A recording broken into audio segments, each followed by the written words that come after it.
All right. I am so happy to welcome back to the program. We have the retrograde gang with us.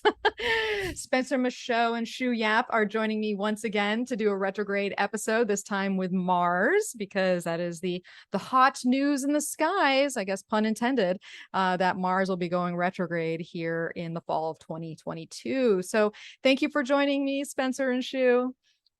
Lovely to be here. Thanks, Mel. Yeah, thanks, Mel. It's a pleasure.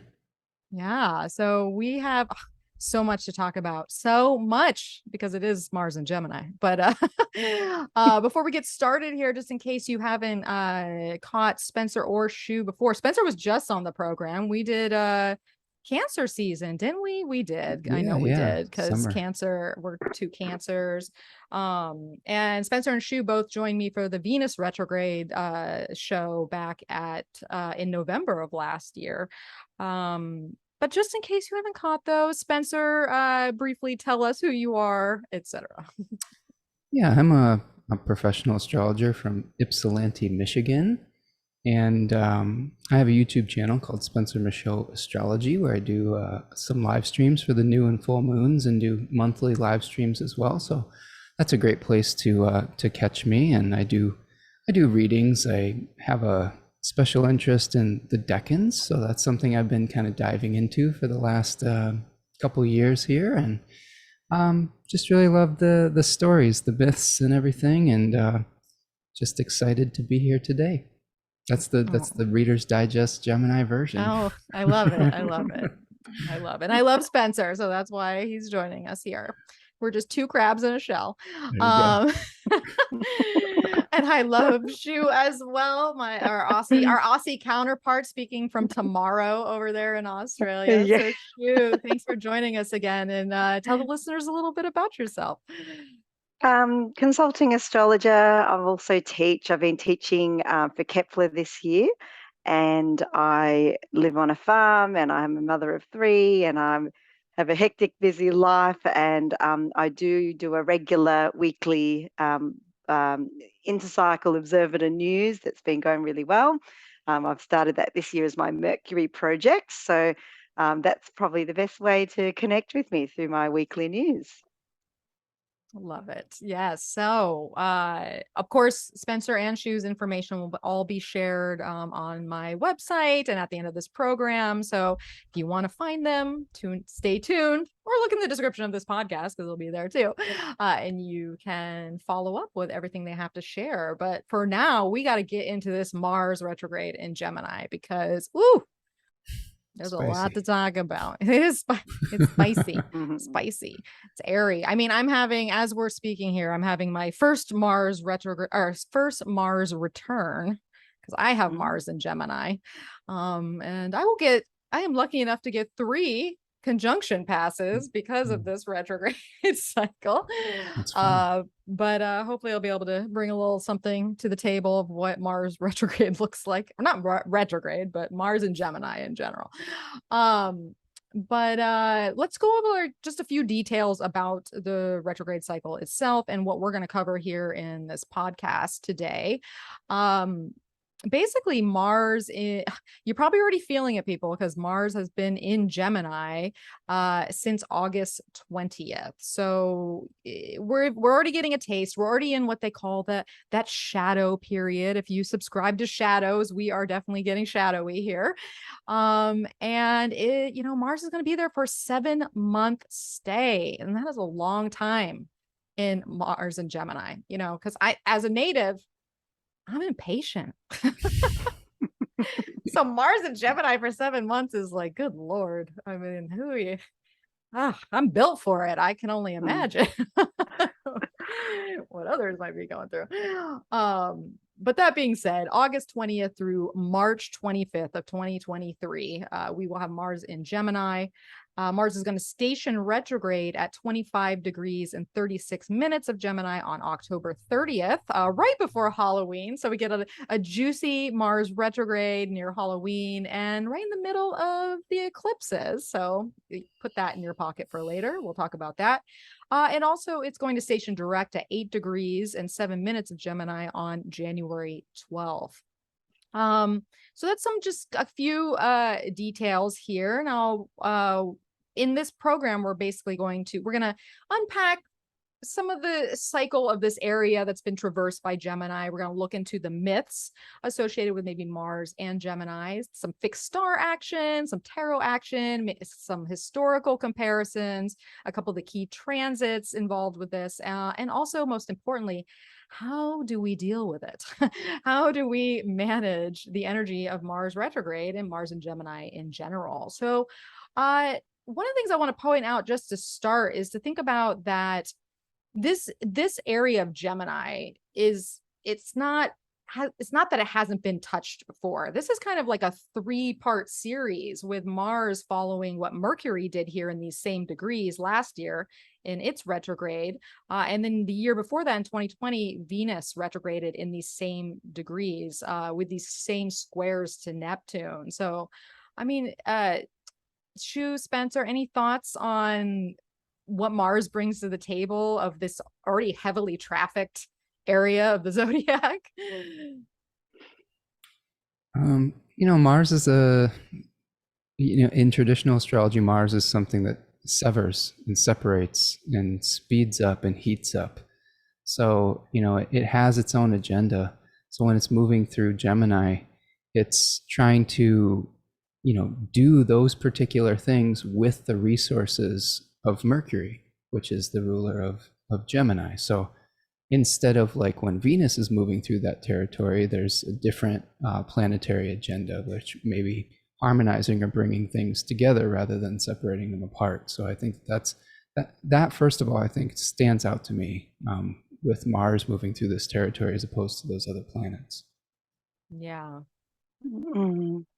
Yeah, and just on that sort of concept of severing, I've been really thinking about, what is like the more sacred, divine form of that idea of severing. And I'm reminded of something I saw in your podcast, Mel, when Michael J. Morris spoke about relationships, that we're and I'm just paraphrasing here because he said it much better than I did, that we're actually born together, and it's the separation that enables us to experience ourselves. And this reminds me a little bit of like the act of, like, say, the rites of passage, where we're essentially severing our minds and our thoughts, and what we identify with, so that we can come to some kind of rebirth.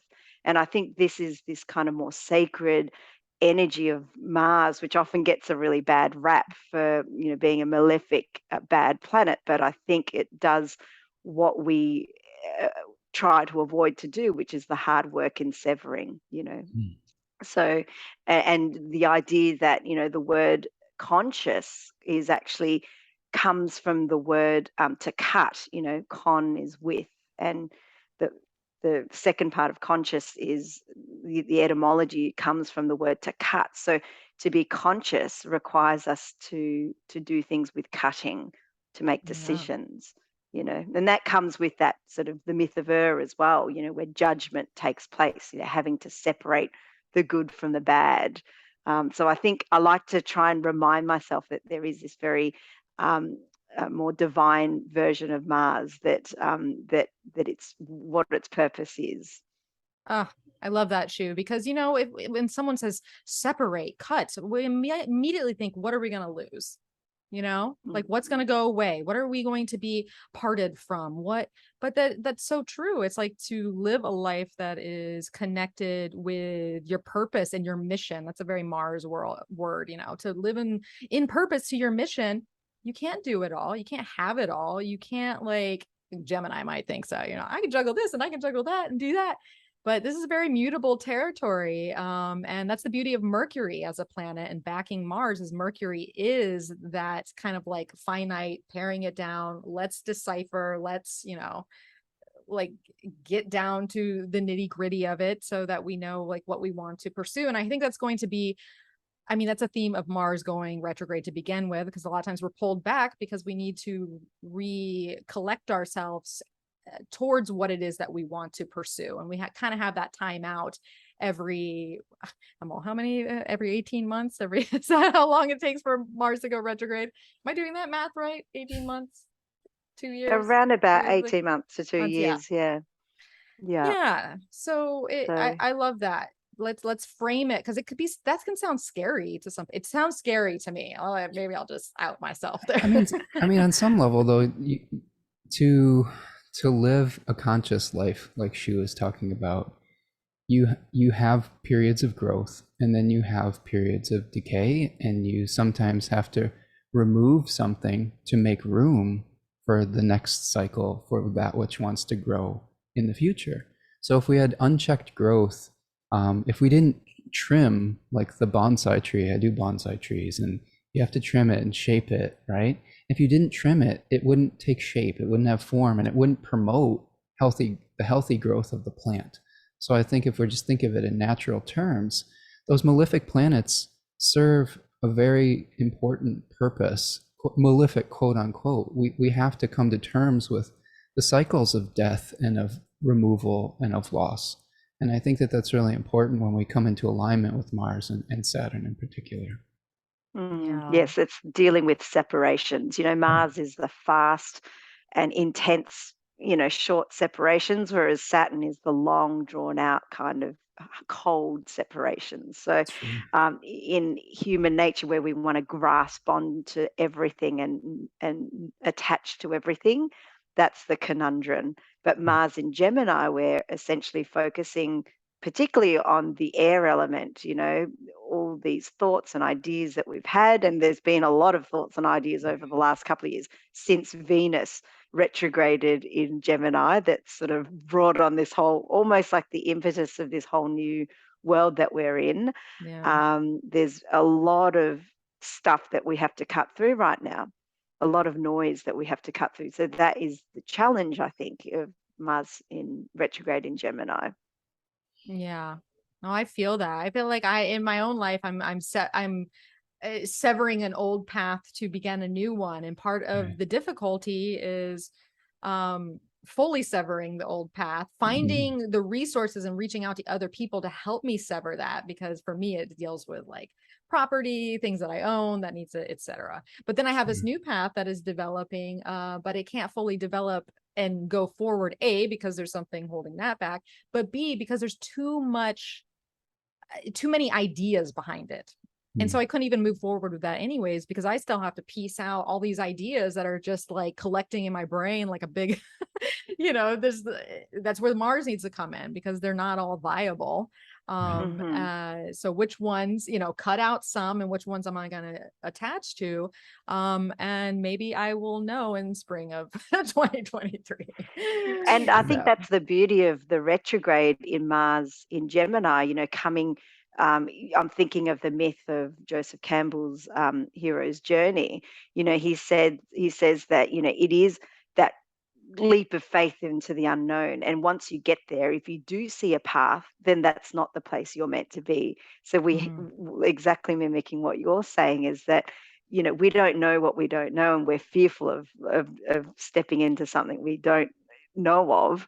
But once you're there, you could potentially find your bliss. And I think that's the gift of Mars retrograde here, is to gift us that courage to be able to step into an unknown world where we can find our will and bliss. Yeah. And I would say, just to add to that, is that, Mercury likes to proliferate things in Gemini, right? And when we have a proliferation of thoughts or ideas, that can be overwhelming. That can produce a lot of anxiety, frustration. And Mars, I think, is there to weed the garden of our mind on some level, right? And just take the scythe and say, this is not, like you were saying, not viable. But what I tell a lot of clients that have Gemini placements is, when we get into the myths a little more heavily, we'll talk a little bit about sacrifice. When we sacrifice, when we talk about Castor and Pollux and the sacrifice of immortality for the mortal twin, you've got to think about it less like what I'm giving up, and think about more about what do I want to really commit to and breathe life into. because you see that the transition from Gemini to Cancer is you're taking that idea, that thought, and you're infusing it into a body to be nurtured into fruition.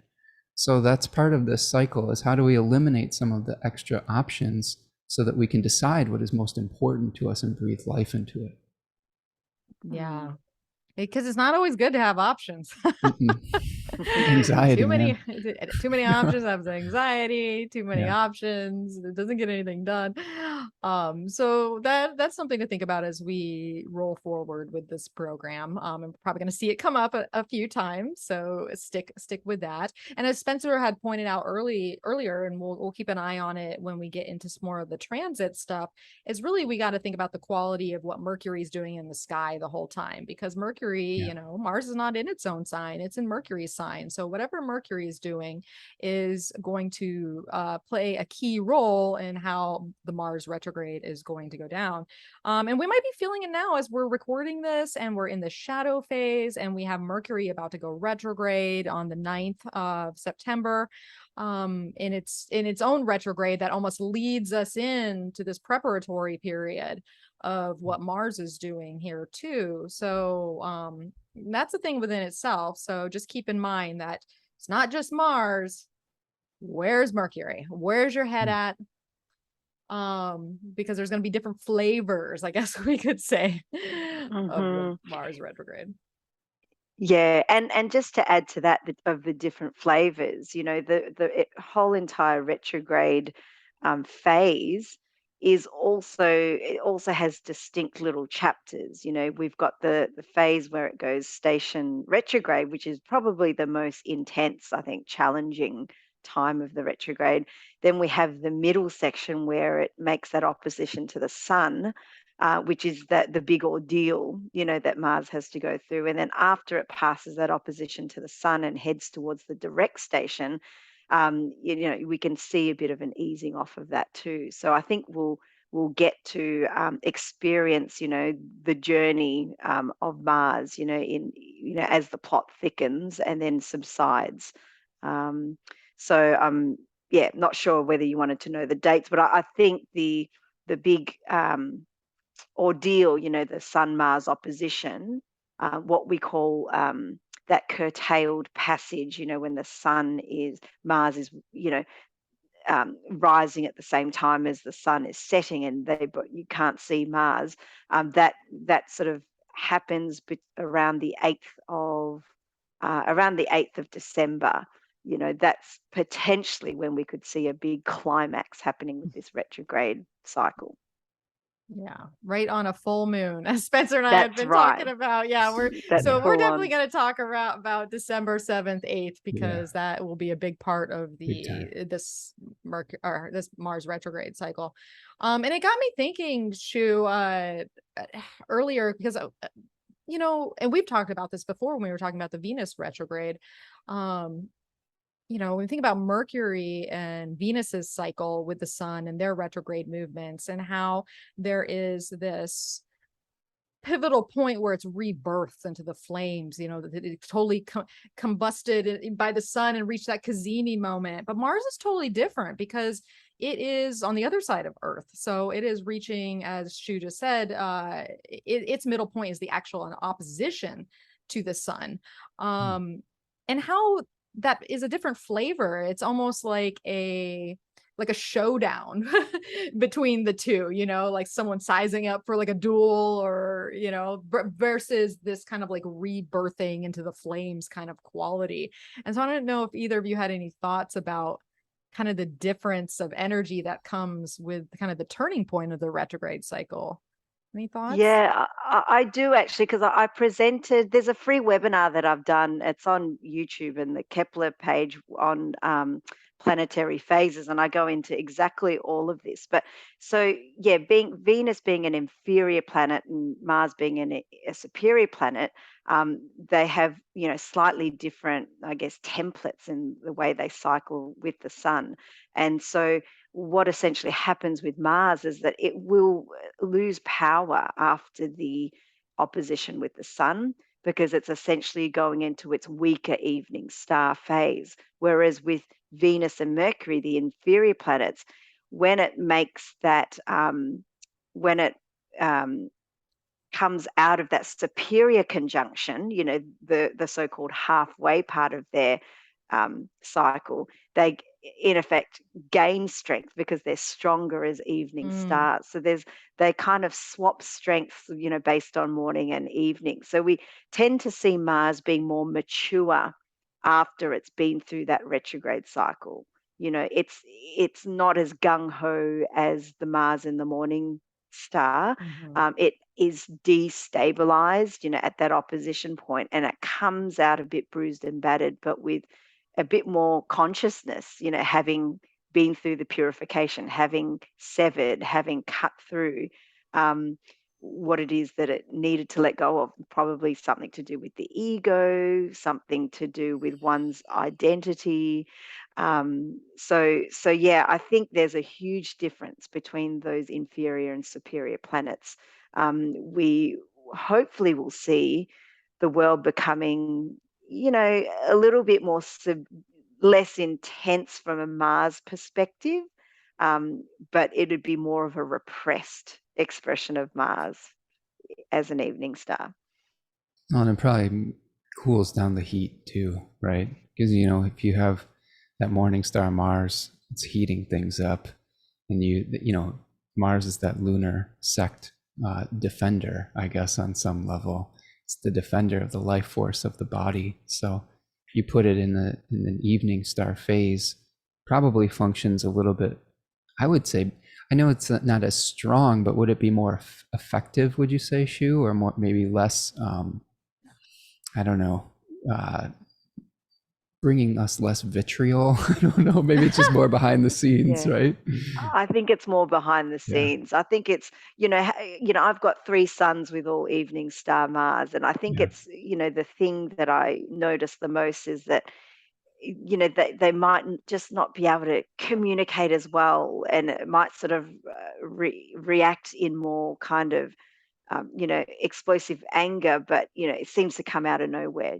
But I think the morning star Mars types are more likely to be able to express their anger more outwardly, as opposed to withholding that and then becoming more resentful about that, you know.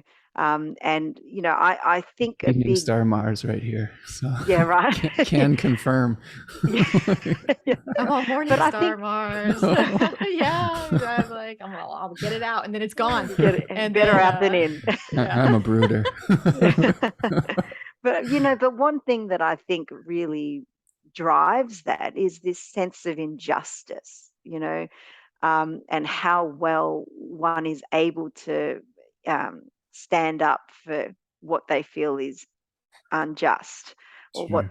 whether they can stand up for it openly, or whether they get resentful about it and be victimized by it. You know, I think there's a strong sense of injustice tied up to that Mars archetype that gives them the impetus to either want to fight or get really angry. Yeah. Well, and I think this is where we'll have to, we were kind of alluding to this whole conversation point about around that full moon and that Sun Mars opposition on around December 7th. But it's interesting what you say, Shu, when we think about kind of that meeting of consciousness that then kind of quells Mars a little bit to then go kind of within itself. And who knows if the anger is dispersed, right? But it at least gets a moment of like, But I think leading up to that, you know, because I think it's going to be Sagittarius season, we're going to have a repeat of some of that nodal action, basically, that we just went through with Gemini and Sagittarius, because a lot of the tension of the Sun Mars meeting is going to happen in that mutable space. And that's another thing with Mars being, when it meets the sun in its opposition, that's also when it's going to be the closest to Earth on November 30th. So there's this whole, like, Mars is the closest to us on November 30th. They have the showdown on the 7th of December. And so the early part of December just seems like this hot spot moment where Mars is just heating up to turn that page. And so that will be interesting as far as the cycle goes. But I know there's going to be lots brewing within that, because obviously there's going to be eclipses involved that happen just before this. So that will play an interesting role here, which we'll talk about a little later in the program. But one of the things that Spencer brought to my attention about this Mercury, or sorry, I keep saying Mercury. I'm just used to Mercury retrograde. Mars retrograde cycle is that Mars is going to be out of bounds for the entire 7 months. Is that right? Yeah, it's out of bounds is a condition where the planet moves outside of the normal path of the sun, either north or south of the ecliptic. And you can measure that by, I believe it's 23 degrees and 36 minutes, right, Shu? North or For south Mars, of the I ecliptic. think it is. Yeah. Yeah, I think it 33, is for Mars. 36. Yeah. Mhm. And so what we're looking at is the planet that is out of bounds. And the moon goes out of bounds, 2 or 3 times a month for like 4 days at a time. So it's not that uncommon for a planet, but the planet is not really going to be under the authority of the solar king that they used to talk about in traditional astrology. The way we can kind of modernize that is it's like the planet doesn't really care about maybe a social agenda. It's not going to conform to society's expectations. It's going to be almost a more pure expression of itself without having to feel the need to follow the rules. And when Mars is out of bounds, I mean, you can imagine that like anger may be, extreme, right? Whereas if moon out of bounds, our bodies may feel a little bit tired, or we may feel emotional, or we may feel like we're, I don't know, getting lost in our memories. Like the moon is out of bounds today, and it started yesterday. And I got a package in the mail with a bunch of photographs from my great aunt that were like family heirlooms. So it's just like diving into like family memories, right? With moon out of bounds on some level.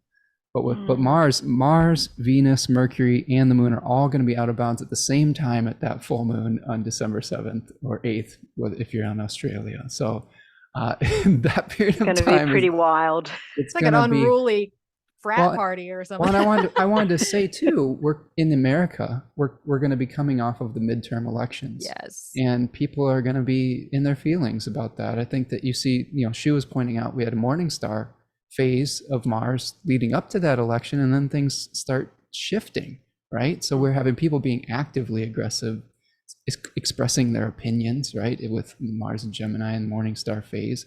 And then when that November 3rd, November 8th, I don't know what the actual date is for the election itself, then there's the fallout, and then there's people are going to be reacting to whatever happens. And I don't know if this is what the correlative event would be globally for other communities and countries, but we may see that in other circumstances as well. This is just, I'm speaking strictly from a North American centric perspective here today. I try to be global, but I know that's going to be on a lot of people's minds here in the States. I think it will be a highly time of instability for sure. I mean, with all these planets with their own agendas, there's going to be lots of self-righteousness, I guess, people, wanting to act in their own autonomy, thinking they're doing the greater good, but everyone's got their own opinions on what that greater good is. Everyone's the hero of their own story. Exactly. Oh, I made that noise I just made. I didn't mean to make it. I was like, I looked at the midterm elections, and it's November 8th, which is our total lunar eclipse. Well, there you go. Oh, gosh. So just after Mars stations retrograde. So yeah. Just guttural noises. Oh, I feel it coming. Yeah. Election seasons are stressful in America. Yeah, they already are. Yeah. They've gotten even more so in the last few years in particular, where you wonder if every election that happens is going to be the last. I mean, I'm grateful that we still have them, but we're at a point in our democracy here where it's under threat, so it is important, and it's something that people are going to have a lot of strong opinions on one way or the other. and they'll let you know about it for like Yeah. many months leading up to it. And it's divisive too. That's the other thing.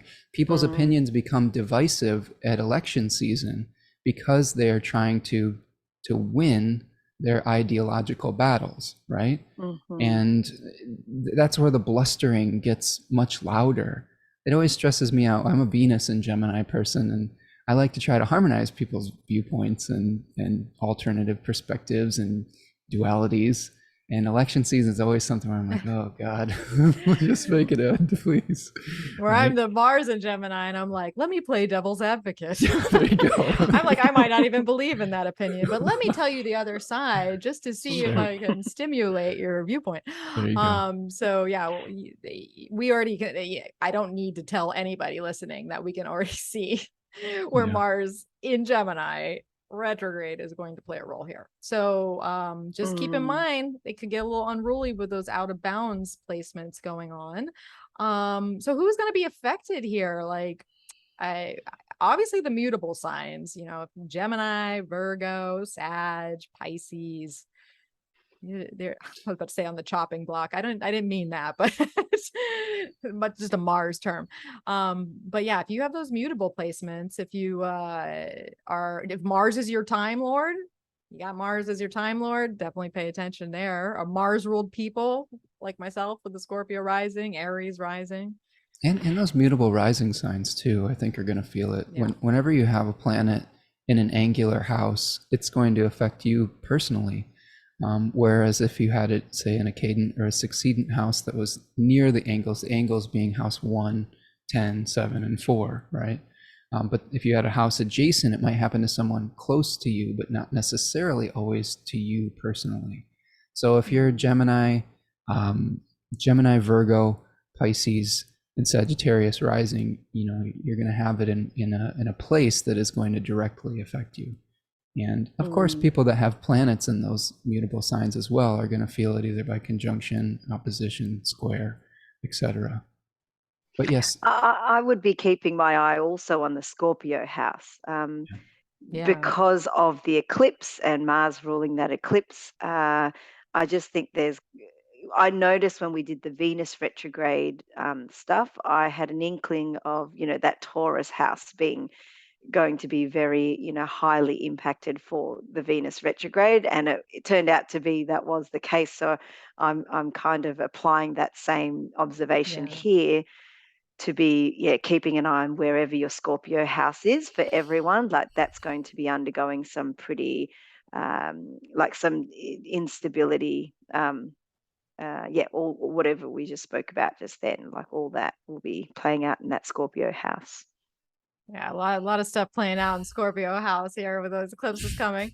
I'm like, this Scorpio rising Mel. is about to go hiding down a hole. I'm like, Mars and Gemini, Scorpio rising. I'm like, well, we're all fixed risings here, aren't we?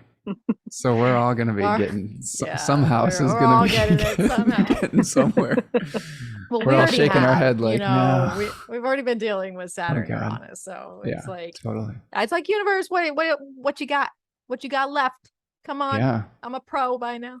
It's been a crazy. Don't say that too loud. It's been a crazy past few years for the fixed risings. I mean, there's been a lot of action eclipse wise, and you know, having Saturn there and the Saturn Mars squares, all of these things. Fixed, you know, be extra kind to your fixed rising friends and family, because they've been going through the shit for the last few years. It's like the mutables. It's like, oh man, but they're like, okay, well, I'll adapt. Fixed is like, I don't know what to do with myself. I'm like, this is very foreign. Oh my god, I'm breaking down. There's it's difficult. It's difficult, and it's takes time. It takes time for fixed energy to work through things that are big shifts. So be kind to us. We just need a little love. So that being said, let's get into some of these myths. We have a couple to kind of touch on. Anybody want to start with a particular myth that could carry us through some of the things we just talked about, or?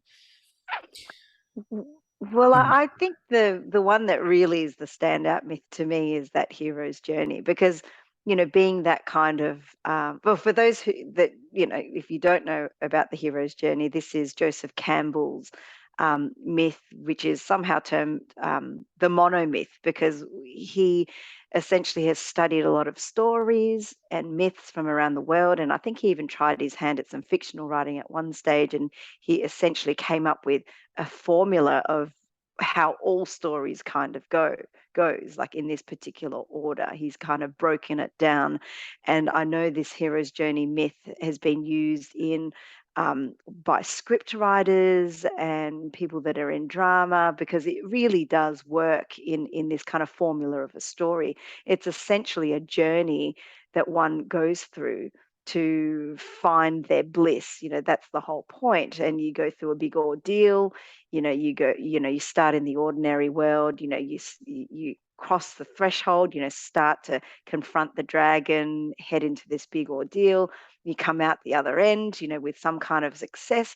But then there's always this kind of just before you think the movie's ended, there's something that comes back up. This is this last, hurrah of like the enemy coming back to try and, to get you. And then you overcome that, and then you somehow turn this all into a greater service for everyone else. So that's essentially this pattern that you see prevalent in lots of movies and our whole lives.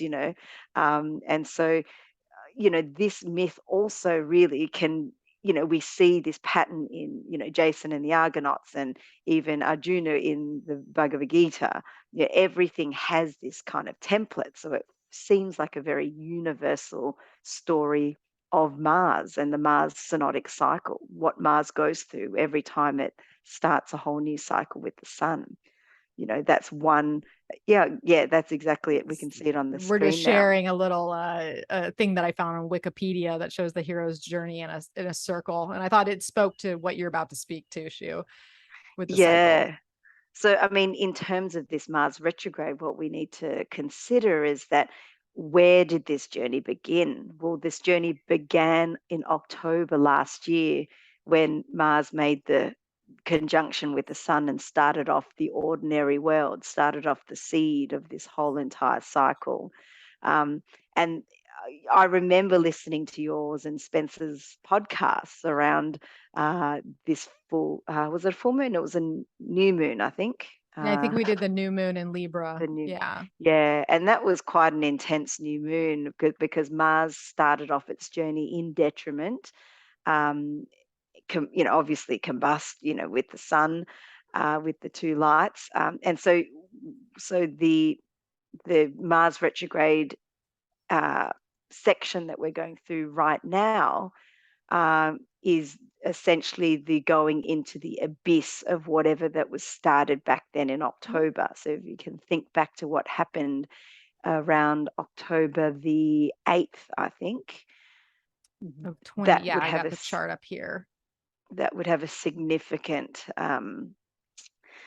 correlation to what it is you're trying to face now, what dragons are coming up around those themes. So if you check your Libra house, it would have something to do around that. And just from memory, I think the decans that it was in, I think 13 degrees of Libra, had something to do with like contracts or yeah, oaths and contracts, the Three of Swords. And that was one where that's a Saturn ruled decan, where you're bound to some kind of agreement. It was fairly close to that fixed star Algorab, which is sort of about getting distracted by earthly delights away from some sort of divine task that you had as well. That was a pretty nasty conjunction there. Both of those planets are not happy in that space. That's exactly true. So that was the ordinary world we found ourselves in back in October, around the topics of your Libra house. And so now the task is to step into the unknown, away from that situation, in order to find your own autonomy. Yeah, because we just went through the Sun-Mars square, days ago on the 26th of August. So as Shu termed, crossing the threshold from the from the hero's journey. cycle. Mhm. And so I do feel like I've crossed some thresholds Yeah. The recently. beginning of a big adventure. Yeah, the Yeah. beginning of the big adventure. Yeah. And there's Yeah. this element of like stepping into something that you don't know what you're getting into. And that speaks to that retrograde, right? You know, you're going into the underworld. So yeah, it's calling on our courage a lot, our bravery to do that. And like I said, what Joseph Campbell says, that once you get to that place, if you do see a path, then that's not where you're meant to be, because it's been done before. This is meant to be about your autonomy, your sovereignty, you know, creating something that's uniquely you, that you can later on offer to the world. Oh, I feel that so hard right now. And so here's the thing, that there's the freedom in not knowing and the uncertainty right now. You know, a lot of people don't do well, especially if you have Gemini placements. You don't do well with uncertainty. You're And not like, knowing. They want to I know must everything. know. And you know, because part of it is Mars is basically in a station squaring Neptune, right? So this is part of that journey too. And so we have to kind of like ease into it. And I think this is a great point of it right now, because we're in the new moon in Virgo cycle, right? And the new moon in Virgo cycle was seated in the Sun Mars square. So here we are at this juncture point, right, of crossing the threshold that we get a whole lunar cycle to kind of feel into, and realize that things are shifting and we have to adapt to it, but we just might not know still, and that's okay. And Jupiter's part of that story right now too. Jupiter's, you know, moving through retrograde through Aries, which is a Mars house, Yeah. and we're trying to expand that autonomy. We're trying to, you know, create actions, you know, that will bring us honor and merit, that are of our own volition rather than related to, you know, maybe either the support of someone else or, you know, relying on someone else for that help. As we record this, we've gone through that Mercury Jupiter opposition, where there's situations in our life where we've kind of had to reconcile, you know, being in partnership versus our own sovereignty and autonomy. And you know, and something else I wanted to point out, like you were talking about the stepping into the unknown and the ambiguity. I think, you know, the other myth that we had written down to discuss is related to the 12th house and the thema mundi. And this is something that I really have found a lot of light bulb moments through studying that you know, philosophical natal chart of the world, and that's the myth of and Gemini on the 12th house cusp in the thema mundi with a Cancer rising is that time before birth. The 12th house is the house that was on the ascendant, like right before the house that's on there, the first house. It's the pregnant pause before incarnation.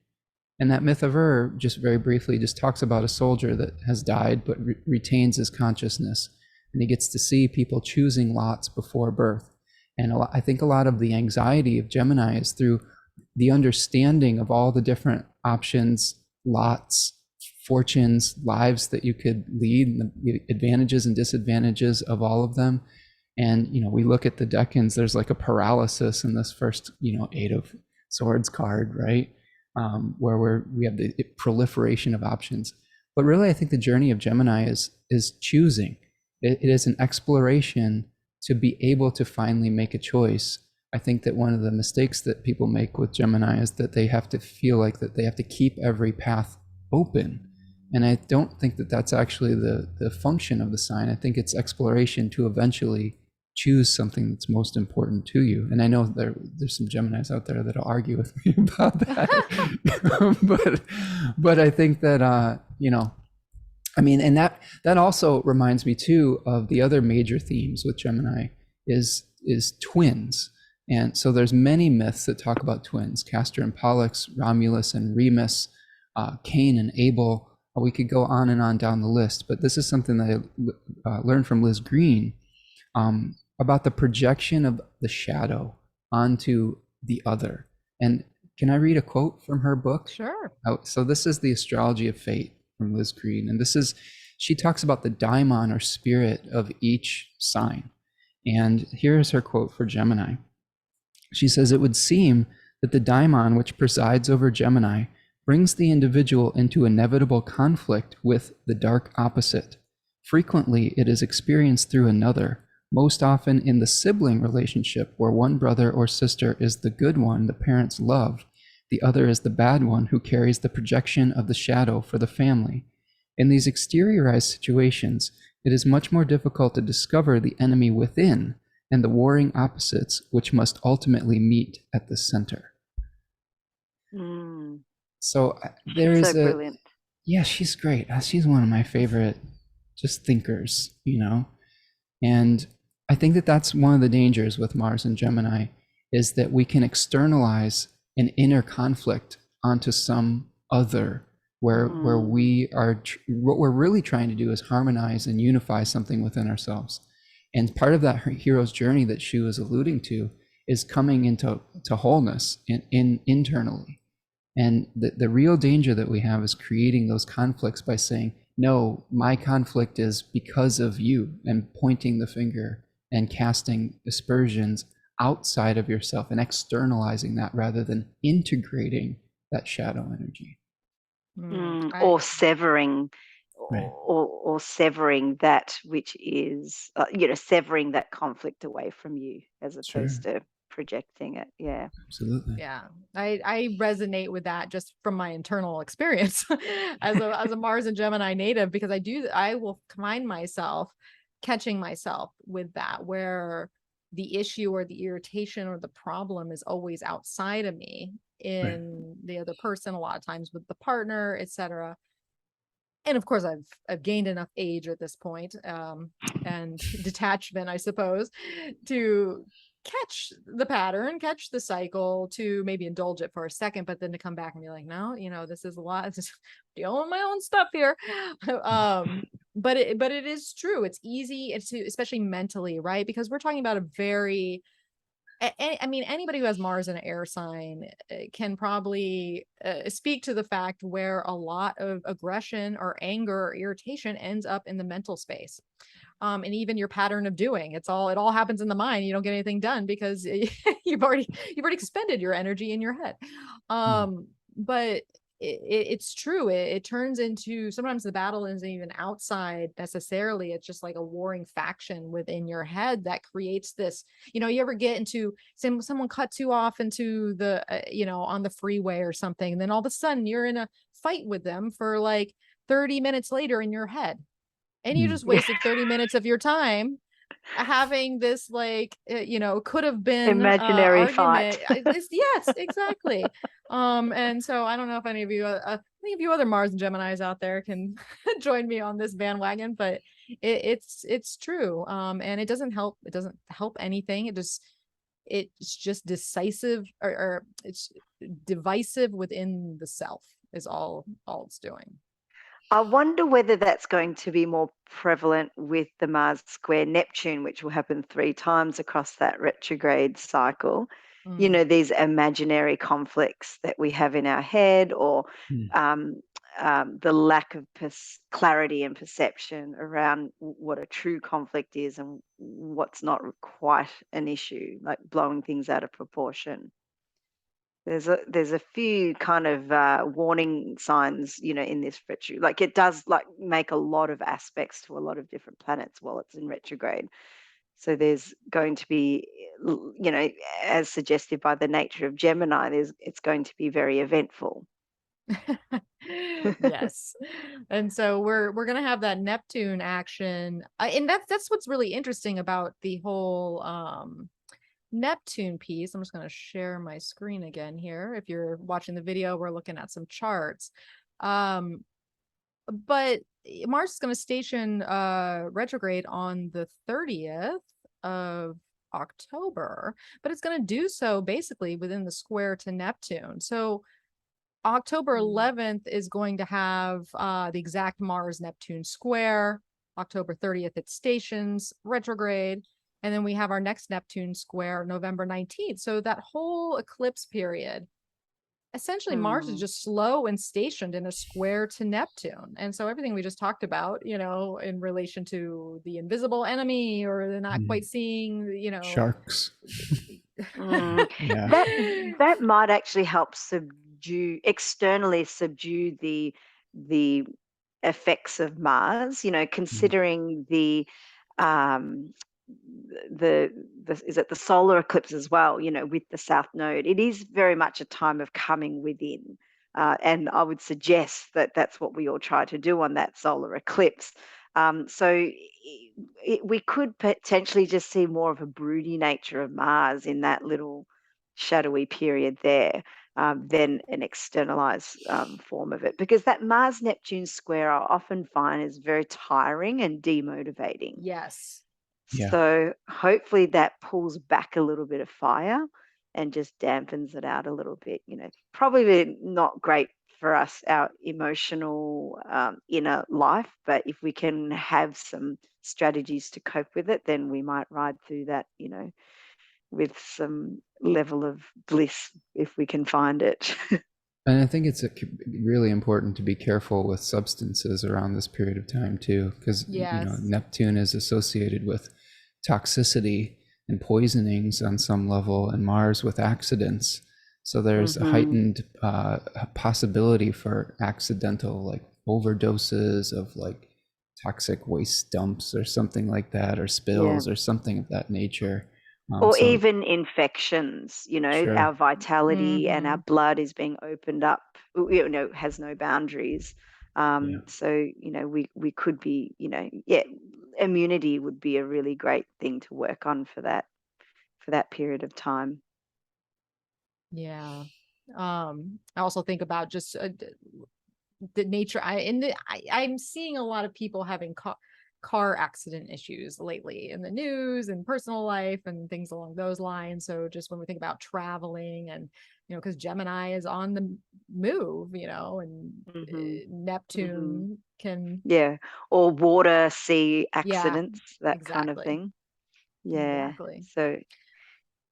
I think you always But have to look at what the planet is providing for Mars, wherever it's in, and what topics something like Mercury would be providing in Gemini for Mars.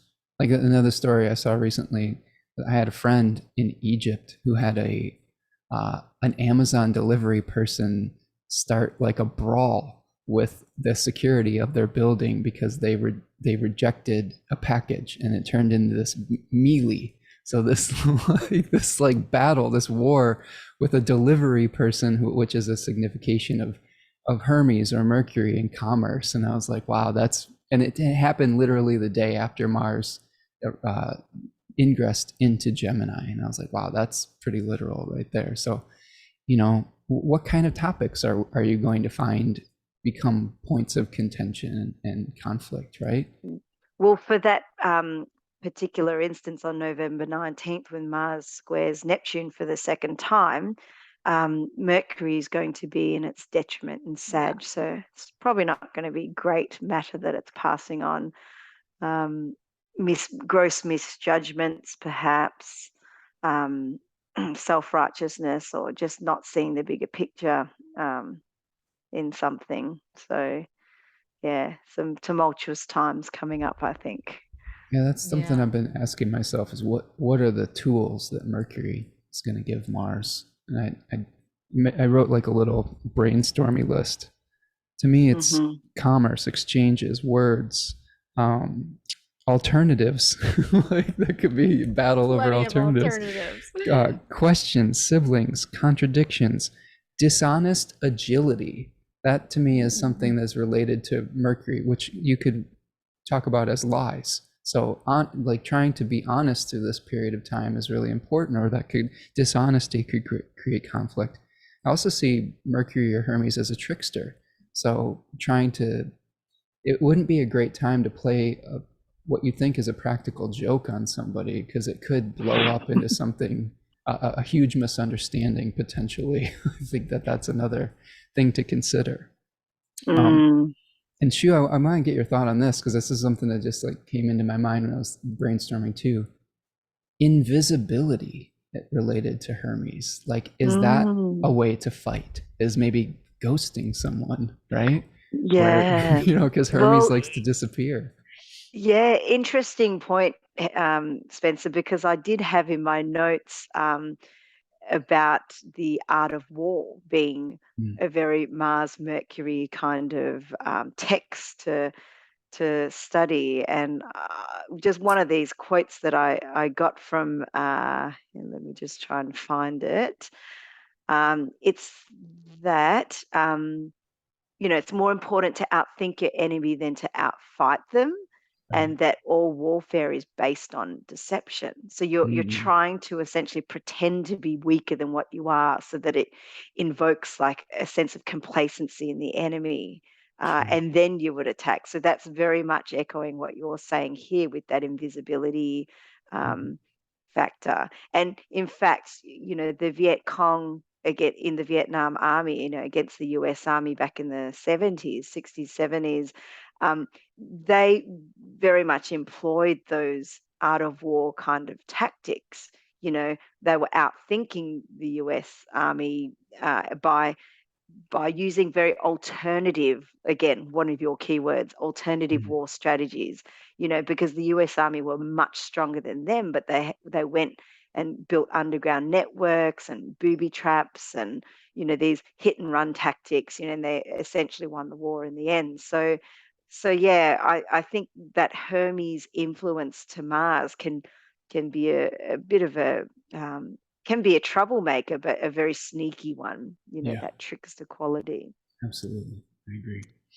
It makes me think too with the something that I read when I was I went into the art of war, like looking at that more in relation to Mars Neptune square, because it talked about the variation of tactics, and having to focus the need of for flexibility in your response, because how you respond to shifting circumstances, can you do that successfully? And that's what I think about with Mercury. That's what I think about Gemini, is there's flexibility, there's adaptability. And with Mars squaring Neptune for such a long period of time and during this station, I mean, one of the things I experienced when Neptune had squared my Mars natally is that anything I tried to do just fell apart. There was no traction. It was like grasping into thin air or having sandcastles just get washed away from the sand. And that makes me think it's like, if something that we're trying to do or move towards is all of a sudden, reaches some sort of diffusion point or just disappears entirely, like we have to be successful at adapting and being flexible with the situation, and or having healthy doubt within something that we're working towards, but it's not looking quite like it pans at, like maybe we're in this doubt stage that we still have to work towards. So that was kind of the thing that came up in my mind of like mercurial moves, is just being able to be flexible with our movements when they might not be going as planned. Do you think as musicians, like a Mars Neptune kind of transit might be helpful, do you think, or for the creative type? For me when I was a musician. Yeah, I'm not a huge everything. I'm gonna be like the Neptune bummer, because I'm just like, I guess my carnal experience of Neptune is just dissolving. To me, that is the function of that in the physical realm. And as a person that has a lot of Earth planets, I just feel like a puddle of mud on the floor. Now, there are arguments to be made that there is a purpose for that, and that purpose is to transcend the physical. So I think that one of the things that we might be able to do Mars Neptune square more, I don't know, effectively, I guess you could call it. This is my Mars and Virgo talking right now. It's like, so I'm the other mercurial Mars here. Mickey, I know, it's too Mars. but I think that being able to accept the fact that some of your material ambitions may not be able to move forward in a direct fashion, and come into alignment with flow, with like a flow state, with the currents of your life. And transcendence is a word that gets thrown around a lot with Neptune, and I think in this case it might be appropriate, is your actions are going to maybe need to have meaning rather than necessarily force, if that makes sense. Yeah. Mm-hmm. Yeah.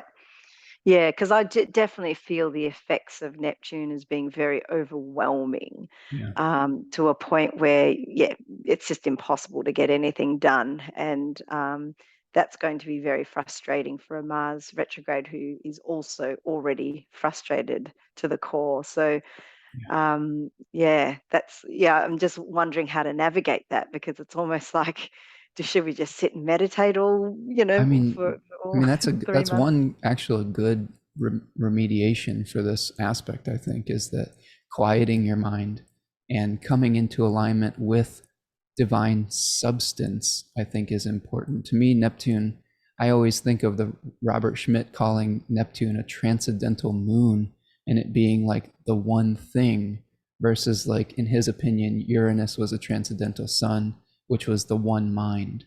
So how can we come into alignment with universal substance? A lot of it is through quieting the mind. Mars in this decan of Gemini, the third decan, when this first square happens, is really about having too many thoughts. And a remediation for that is to quiet that monkey mind down, come into alignment with, like, source on some level, and quiet the It, chatter down, right? yeah, yeah. It's almost like you're better off living in the quantum for those months than in the physical. Yeah. Although I will Yeah. say Saturn is helping in this particular arrangement, right? There's an overcoming trine from Saturn. And Yeah. And that is go ahead. what bookends Mars within the Neptune energy it has the trine to Saturn and then goes into Neptune territory and then reconnects with Saturn again. So it's almost like we have this form, we have this kind of striving, right? Put Mars and Saturn together and we're working towards something, we're building structure, we have plans, we have ideas. But maybe they're on hold for whatever reason, or we enter a liminal space. We are talking about mutable signs here, where we're in these two worlds, where we got one foot in this world, we got one foot in the other world, and we're still navigating, how do we get there? To liken to what Shu was talking about earlier about kind of being in this, uncertainty space. That's part of the process of this all. And so I think it's just about permission to allow yourself to be there and not try to push past it, because if you push That's past right. it, that's where the frustration is. But if you ease into it and realize, you know what, this is a time in my life where I do actually get to maybe sit back for a second, or take time to feel things out, or to envision and play with the dream state, like imagineering what life is to be, rather than being like, I have to go, move forward, let that go, good old Neptune term, let it go. And you'll find that maybe you're actually catching up with rest that you actually needed. Yeah. Yeah, and that we're not meant to find a path there, because otherwise we'd be in the wrong place. Exactly. There's one other thing I'd like to point out about this particular arrangement before we move forward, is that there's a story in the tarot with the air sign cards, the suit of swords, that talks about an argument, and the 10 of swords, which is related to that last 10 degrees of Gemini that we're going to see here, is sort of where we get an all or nothing ultimatum at the end of an argument. And I think when Mars goes retrograde in that decan, we may have to reconsider an all or nothing ultimatum that we may have made, that was maybe an intellectual conflict that we had with somebody. And, maybe cooler heads prevail with Saturn potentially, but then the meeting of Mars with Neptune is maybe dissolving the types of intellectual divides that we have, through dissolving the boundaries and finding a spiritual unity potentially between us. So to me, I think that there's a great potential right now for estrangement, and because of having a different point of view. And I think that it's going to be a lot of this Mars retrograde cycle is going to be reconsidering this like line in the sand that we've drawn because of a difference of opinion. Mm. Yeah. And which decan was that? The third decan of That's the third decan of Gemini, where we see the card Ruin with like someone with 10 swords stuck in their back. And T. Susan Chang talks about this order of those cards, where she says the 8 represents frustration, and then we move to anxiety in the 9 of swords, and then we have the collapse. We can't carry all of these thoughts. We can't carry this argument. This is the logical conclusion to an argument, as one party is defeated. So I think that's a solar ruled decan in the third decan of Gemini, where our thoughts become very black and white, where the sun is creating contrast, and it says this is truth, this isn't, and there's a daimon associated with that decan called Praxidike, which is the executor of justice. So I think it's important to be very careful not to potentially make that divide, because you're going to have to back off it at some point, and that could be very demoralizing if you have to back up off of your like very egotistical line in the sand that will separate you from others. So so maybe we could use the Neptune to help us dissolve the ego. Like exactly. that would be a good use of that, to Yes. consciously like not dissolve ego, so that we don't, and this may have something to do to that October 8th start of the synodic cycle for Mars. Like something, because we're essentially going into something that is the abyss of that situation. Sure. So I love this, thinking about it, because with squares, we especially if there's retrograde, we're going to experience 3 passes, right? So Mars is going to meet Neptune 3 times, and of course it just happens to be sandwiched around the retrograde.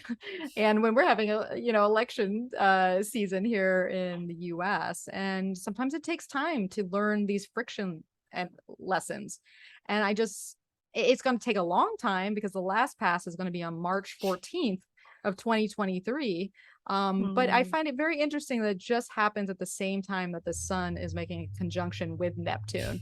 So when you were speaking, Spencer, to the idea of like the ego, the dissolving of the ego in some way, like that lesson could take quite some time to get to, but there does seem to be, on the other end of it, many months later, some sort of resolve there, or dissolve, I guess we could say.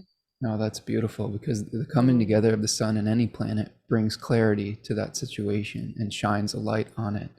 So having the sun become a part of it is saying, hey, here's an awareness moment for you. Here is a light to be able to understand and bring clarity to that situation. And when the sun comes together with Neptune, sometimes that clarity is hazy, but yes, I do think that is a pivotal moment for coming into alignment with, I don't know, maybe a more humble expression, that maybe we've learned the lesson of humility and modesty after this experience. Yeah. At least we'll shine a light on the uncertainty, right? If we were in the fog for the whole time, now we get that. I do want to talk more about the tarot action, because we've kind of alluded to it a little bit. But when you were speaking earlier, Spencer, about the myth of and you're talking about the choosing of lots, one of the things that I was reading in that myth about how he was standing there watching people choose, is what he noticed was that many people preferred a life that was different from what their previous experience was, right? Yeah. And to me, that speaks a lot of, the trump card of Gemini is the Lovers. And that is, you hear, once again, we're at the two paths. And usually we don't necessarily want to walk down the one that we are familiar with, or we know. We might are tempted to go that way because that we know it's comfortable, but something else is calling to us.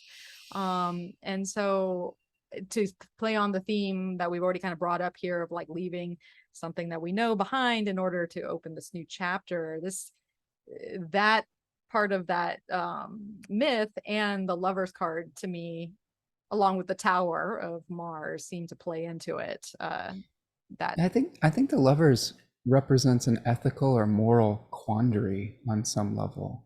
And what you're alluding to in the myth of I think of or the soldier, whoever it is witnessing other people choosing lots who have not had an earthly life before, or have had an earthly life that was easy. And some of those people chose lives that were oppressive to others. There's one that decided to become a dictator, and eventually he had to like eat his own pets or something like that. There was something crazy in that myth where he had to like consume something, and that because of his choices. So I think there's an awareness there of having had experience, choosing compassion rather than choosing to dominate others. And I think that we should, with this cycle, I think it's important, if we're going to bring in the myth of is when we're faced with an ethical or moral quandary, because I mean, if we just touch on the fixed stars, Mars is going to retrograde or go direct, go direct around that fixed star Aldebaran, which is all about having integrity. Yeah. It's all about, having some kind of moral code that you're living your life by. So there's going to be choices where we could choose chaos, we could choose evil, we could choose to dominate others. And remember, there is some moral ambiguity in Gemini already baked into it because of Hermes' influence. Yeah. So I think that we're going to be tested. I think our ethics are going to be tested during this Mars retrograde. And maybe we can choose a lot that is more thinking about the effects of our actions and without putting others at a disadvantage. And I think that's really the lesson that Plato was trying to teach with that myth.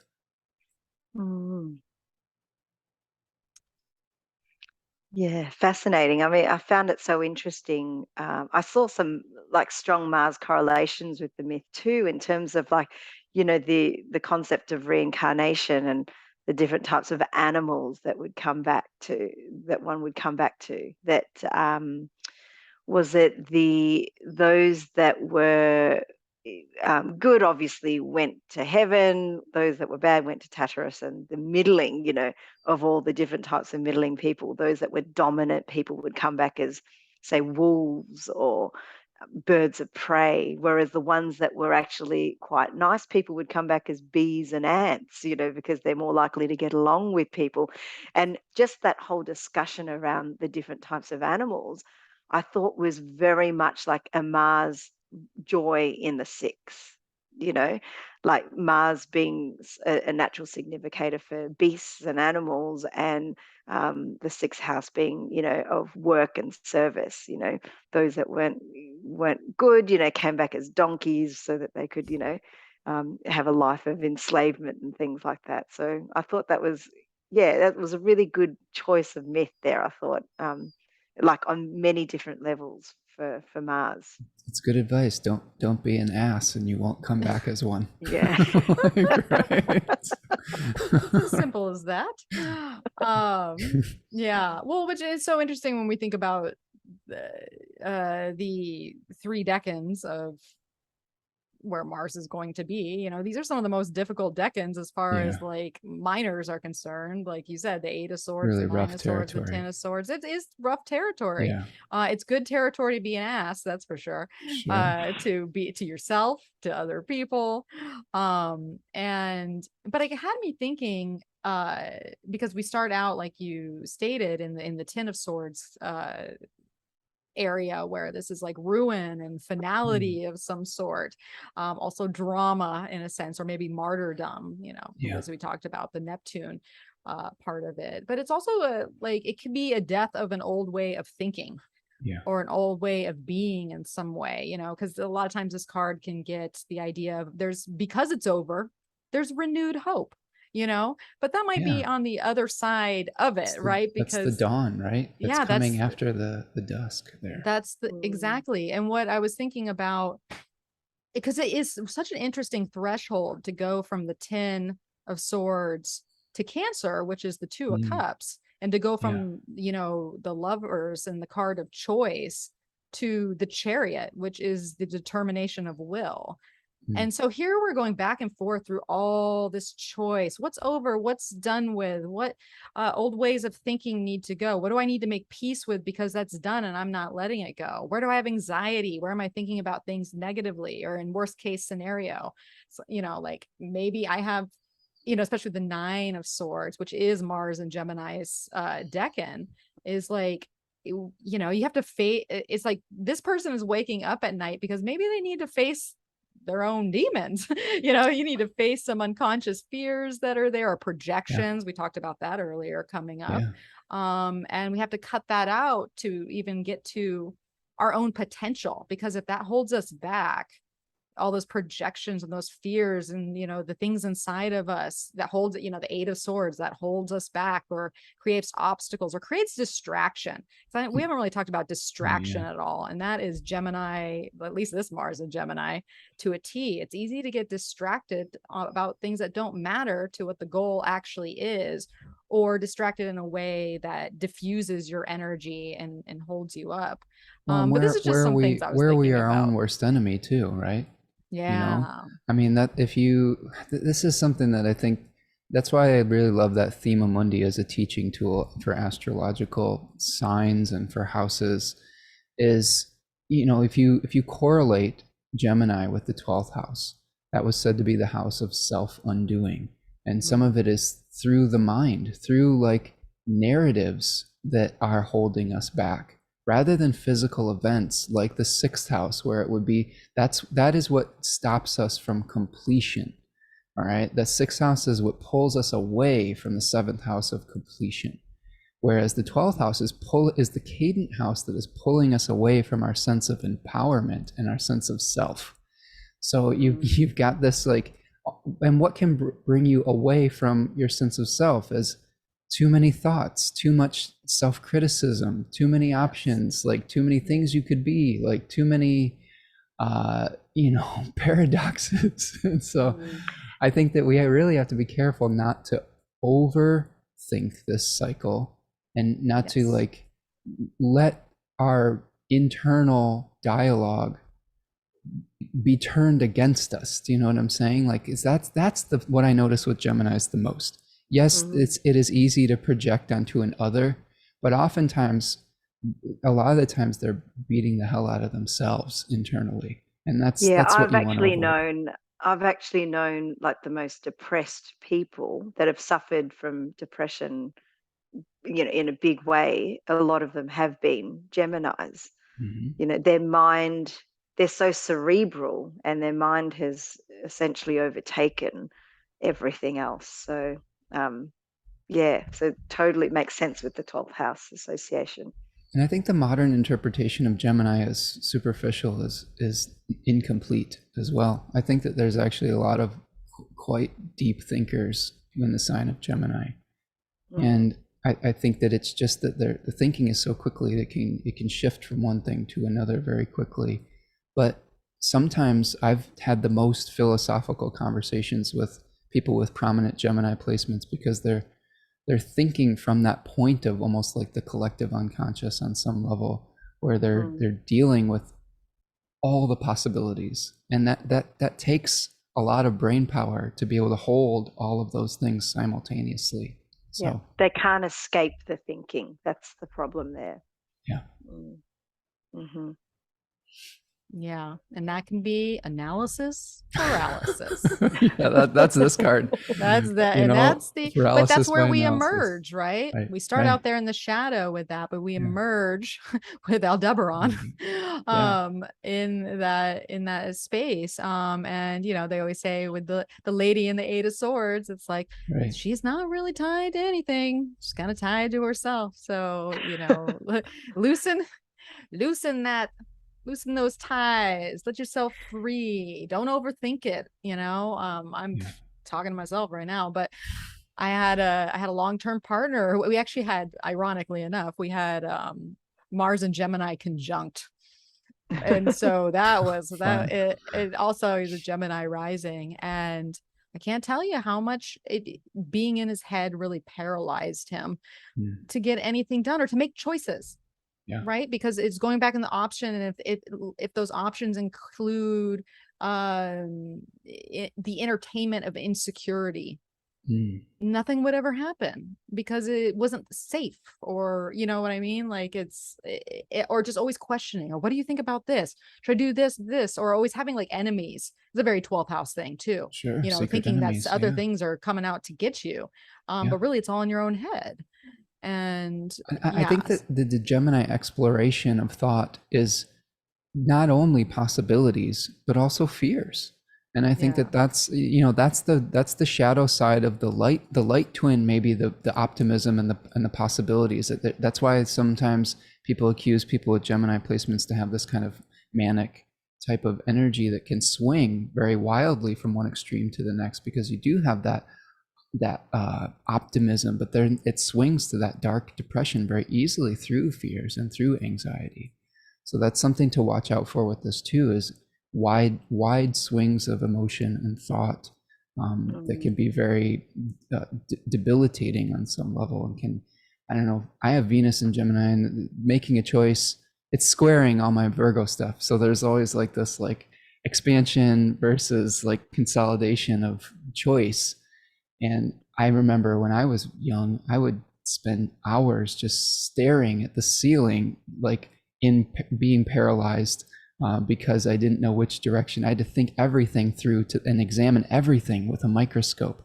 And I think that on some level, Gemini does that too. They examine things as granularly as the Virgo type does.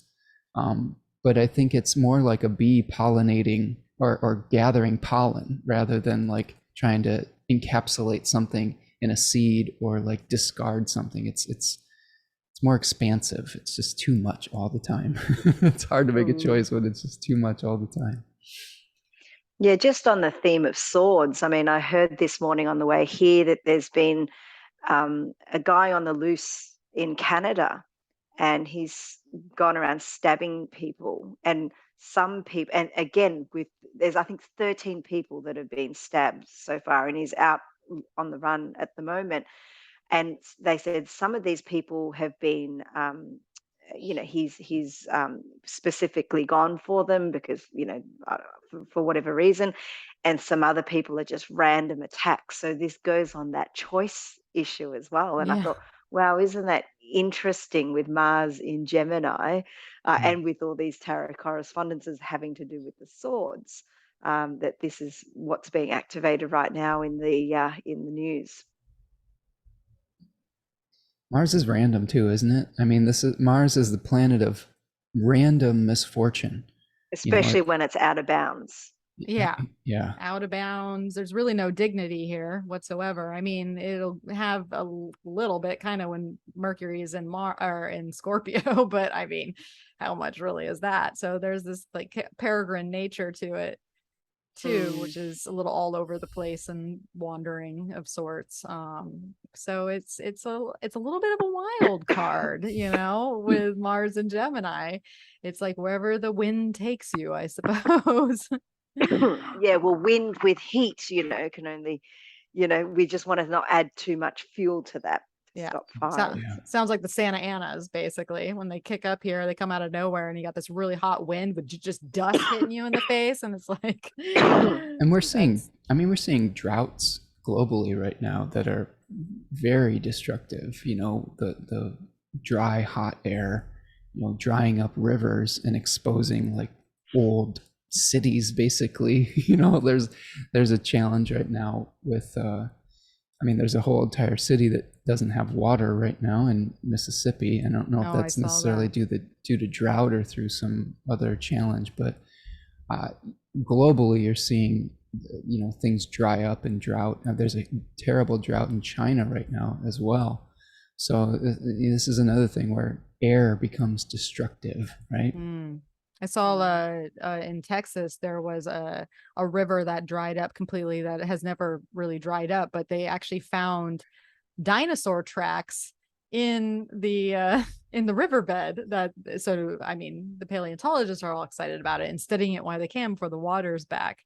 But it's like they realize like the the excitement behind their find is a double-edged sword, pun intended. Mhm. because it's like, oh, well, what does that mean about the climate and these other bigger problems going on? And so yeah. I think we should talk about that more, because that's a great point, the double-edgedness of a sword, and how something can be used as a tool to cut away dead wood so that something else can sprout, or to just be completely destructive. So that's something where some of the choice can come in here too, is how are you going to use your sword? When we do prayers to Mars, like there's an Orphic hymn to Mars, you're praying for Mars to turn those weapons of war into plowshares, which are basically the weapons of the tools of the field, right? Mm-hmm. So how can you turn these ideas and this energy into something productive rather than something that is destructive? And I think that there's remediations around that as well. I think it helps to really learn and challenge yourself around the nature of duality, because that's exactly what the double-edged sword is. It's like this and that is true. There's two facets to just about everything, and being able to what's the word I'm looking for?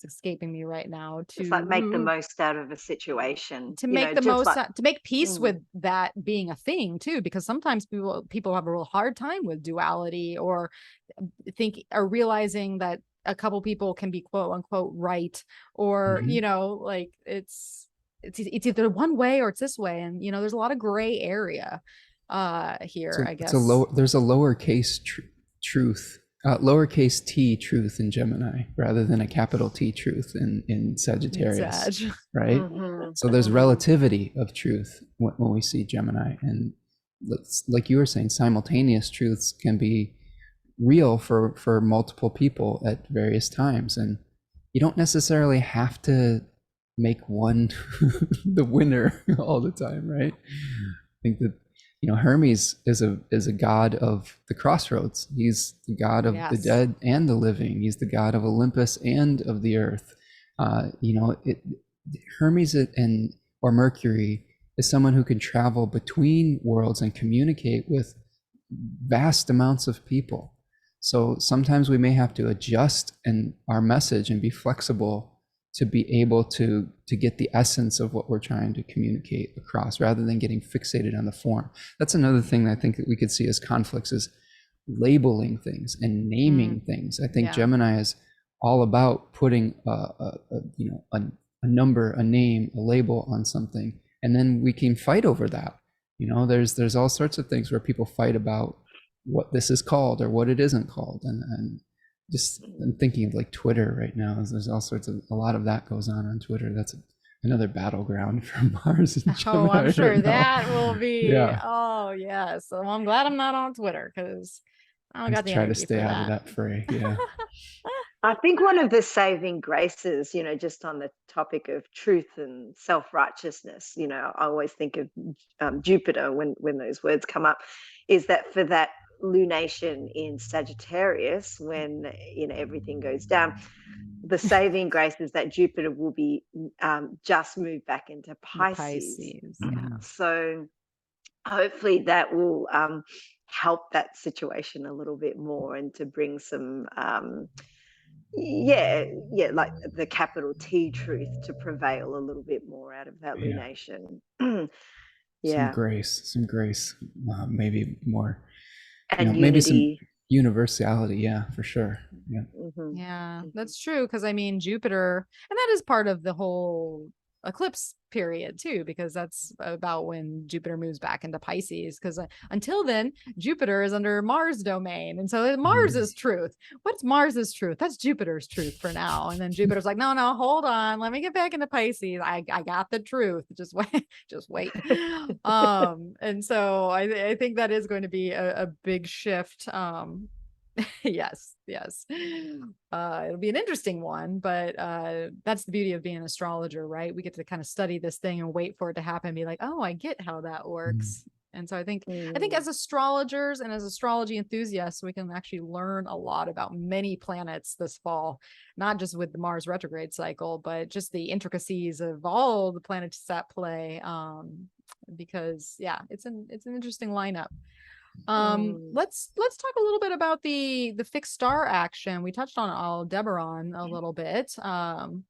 But the star that Mars is going to go retrograde on is Alheka. Is at the tip of the southern horn in Taurus. What do we know about Alheka? Spencer's grimacing. Well, I mean, think of how martial the horns of the bull are. That's true. They're very pointy. They are used for defending the bull's instinctual life force, right? They can gore you. They're also kind of like symbols of virility as well, right? So I think that when we have fixed stars, there's always relationships between either, if we have a pair of stars, and this is related to Al-Nath, which is the northern tip of the northern horn. Usually the northern one is slightly more favorable, and this is the southern one, which is slightly less favorable. So, accidents, gorings could happen. I mean, it's like you mess with literal. the bull, you get the horns, right? Exactly. Like, it's like sometimes don't mess with any bulls when well, Mars is definitely, stationary. because what I've learned about fixed stars and astrology in general is it can be very literal. So just get something getting gored on something, like having accidents with pointy objects is another kind of thing, but maybe also getting defensive over our material security as well, because that's, if we bring Taurus into the equation as the constellation, we have like a more earthy vibe, and what a bull does is defends his territory. So there could be some territorialism that I think could come up with that fixed star as well. So that, just for the listeners, that's around the 30th of October. Yes. We want to be careful of that. So no walking cows for me then that day. No, Right. No cows for you, Shu. And that's 25 degrees of Gemini is where the Alheka is. Yeah. So it's interesting because some of the things that I was reading about, I think maybe it was Bernadette Brady's book. She was talking about having to maybe deal with difficult situations like decisively and forcefully, like something comes up and you have to like grab the bull by the horns sort of and like deal with it, which when we're talking about, we're going to be right in the middle of eclipse season, and this is Mars stationing. It's Mars is slowing down. It's going to be at the same degree for a very long time, so we just might have to like deal with something that comes up rather suddenly, and you can't look away. You just got to drive and handle it, even if it is a little messy or uncomfortable or what have you. Yeah, I mean, that's that part of the myth where we're meeting the dragon. The dragons, so to speak, are they're essentially our friend, but they don't appear to be our friend. Oh, am I okay? We lost you a little bit. Okay. There we go. Dragons, alchemically are essentially things that come up for us that appear to be very difficult, but they're in effect what we need the most. And so we need to learn to tame those dragons and to ride with those dragons, as opposed to be subject to that Alheka experience of, the dragon poking us. And just to add to that briefly, is Jung talks about the battle with the dragon as essential to the individuation of the soul or of the individual, to separate themselves from the collective. So sometimes you have dragons or serpents as instinctual forces of the collective unconscious, and how do you individuate and become the true you and the point of consciousness? And doing that at a bull's horn is interesting. Yeah. The point of the bull. It's interesting because mythologically, the Chinese view dragons as a good creature, but they also, there's a slightly different approach that they take. With words like crisis. Their word for crisis, weiji, is is made up of two words, which is danger and changing point, or danger and opportunity. So there is this idea that the Chinese have of that, what is eminently, difficult initially can be transformed into an opportunity. And I think that's what we were saying before, that there are these choices, and it's just our perception as to how we can manage these choices, and to make the most of what comes up. Totally. So this is a period of Weiji coming up. Yeah. And it's sort of interesting to go back to, we've given some lip service to the Mars retrograde Sun opposition on that full moon. I'm just going to share that chart again. Because on December 7th, because it's also that just happens to be on the fixed star Rigel. Am I saying that right? Rigel? I think it's Rigel. Yeah, I don't know. Well, that's how I say it. Anybody out there? Which is the in Orion, and it's the left foot.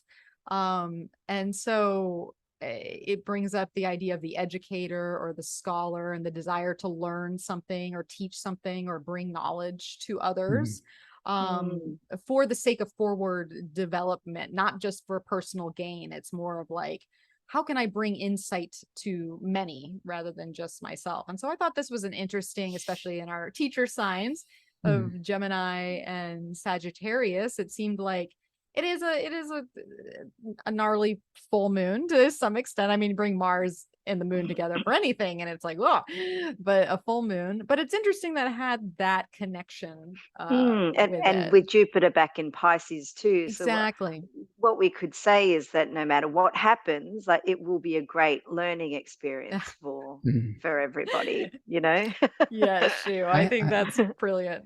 I have Venus on this degree, exactly, on Rigel and in the 11th house. And it's, to me, the experience of it is, it's a drinking from the fire hose type of experience, where you just have so many ideas. And the journey for Rigel is Orion, the hunter, stepping foot in the Eridanus, the river that eventually ends at Hercules, the constellation Hercules, who is the kneeling one, or the path of humility. So it's the first step to humility, is that fixed star. And the sun will be on a fixed star called Ras Algethi, which is in Hercules, and is all about learning through experience and labors and things of that nature. I always tell the story briefly. Like, have all of you seen the movie UHF? Are you familiar with that? Time ago. With like Weird Al. Weird Al. Yeah, and it's so basically Weird Al is running a cable access TV show, and Michael Richards, who plays Cosmo Kramer in Seinfeld, is in that movie, and he has a kids show, where you have to go find the marble in the oatmeal. And if you find the marble, if this kid finds a marble in the oatmeal, they're like, "You found the marble in the oatmeal. You get to drink from the fire hose." And they sit the kid on the hobby horse and like turn on a fire hose and blast him off of the chair. Yeah. So that to me is a little bit of that experience, but it is definitely associated with teaching. I'm nervous about this one because I just started an offering, which is a group guided study class that's going to have a Discord group as well, which is a new endeavor for me.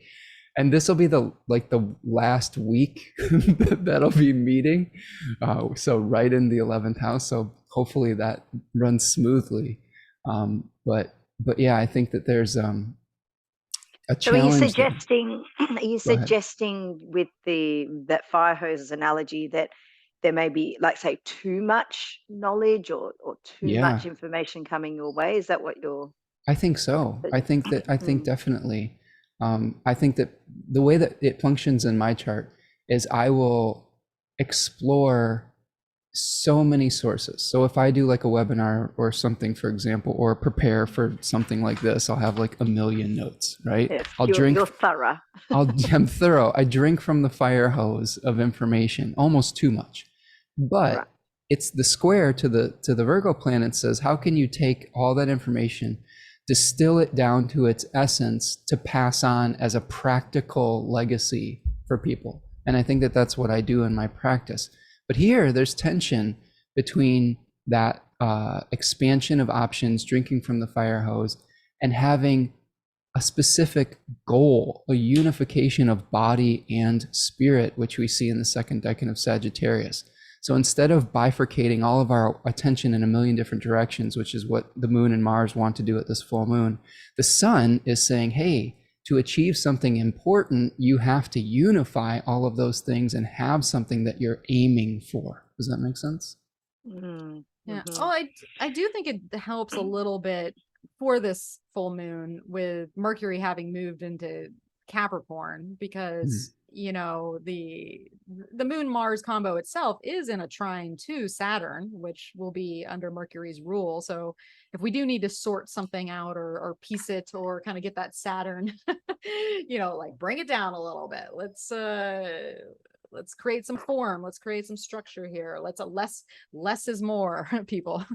Um, maybe, you know, Mercury just getting settled there. It's in its own bounds, so perhaps it could be out of bounds, I guess, in other terms. But maybe that will help a little bit to, you know, remediate some of the Sag Gemini tension happening. Here's another random Gemini thought. Just thinking about how we name things, and like an online group like Discord. Like if you name something after like you know, basically like Eris, the goddess of discord, there's probably going to be challenges and arguments, verbal sparring that's going on within those environments. So, you know, I think about how you're labeling something too, and what energy and essence it's going to bring. It could also be just like when I think about your study group, Yeah. Spencer, is like maybe there's just too many questions coming at you. Maybe Too much to handle at one time. You know what I mean? It just Potentially, could be yeah. like everything it comes in, or maybe you're like, I explained this before, you know, the retrograde, Sure. but here I have to do this over again.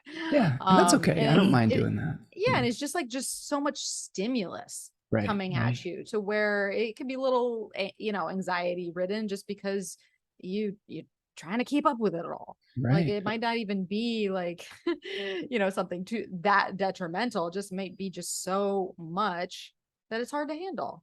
Let's run with that. I like that. That Yeah, sounds you like a know, much I'm better just outcome. trying to put a little. I love it. Well, little it's true though, because sometimes what you put your mind towards, you're going to attract into your experience. I mean, I think that's.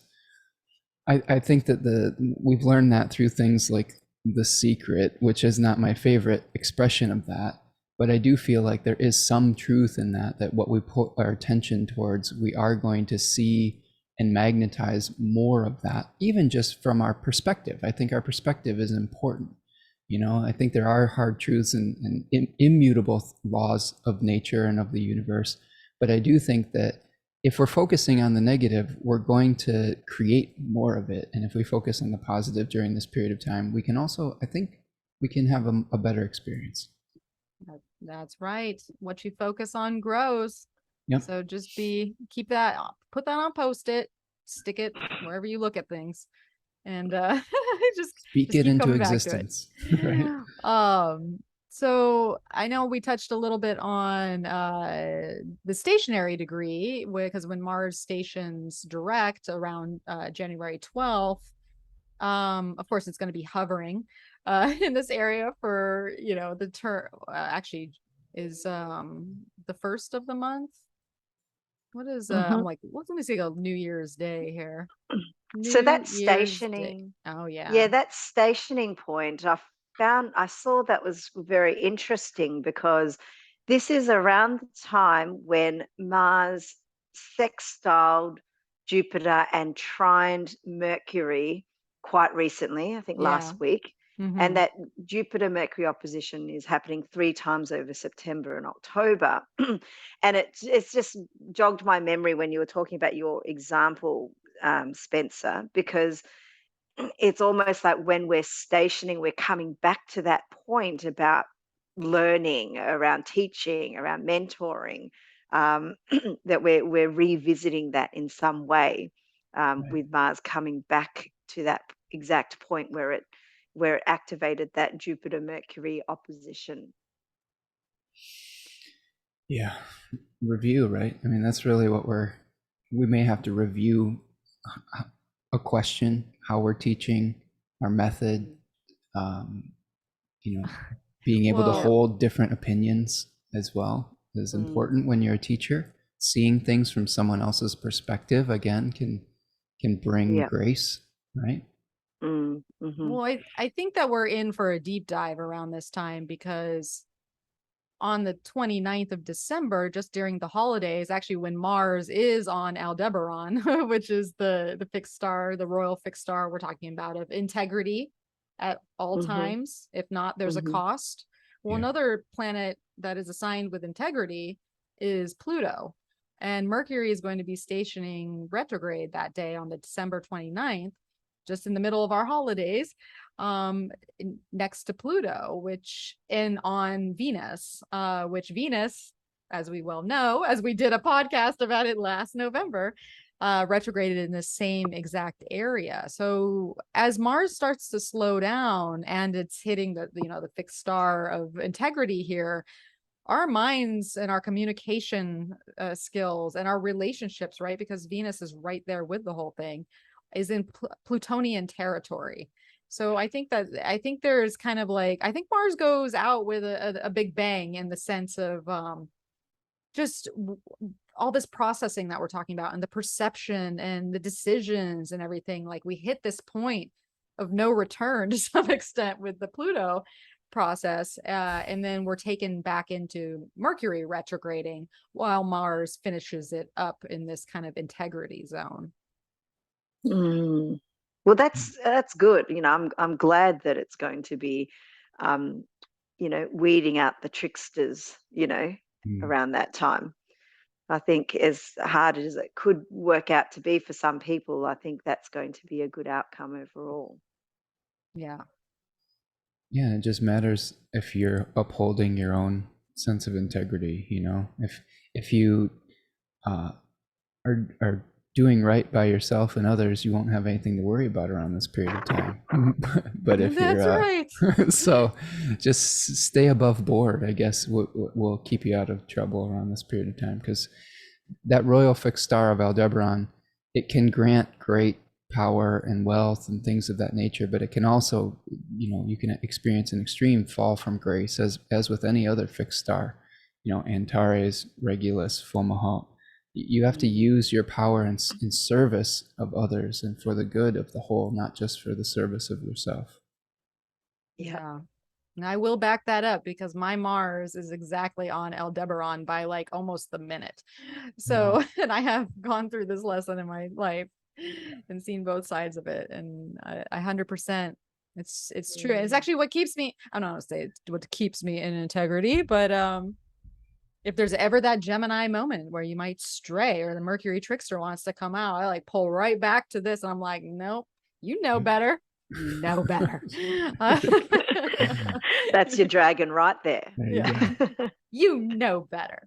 Slap your hand, bad girl.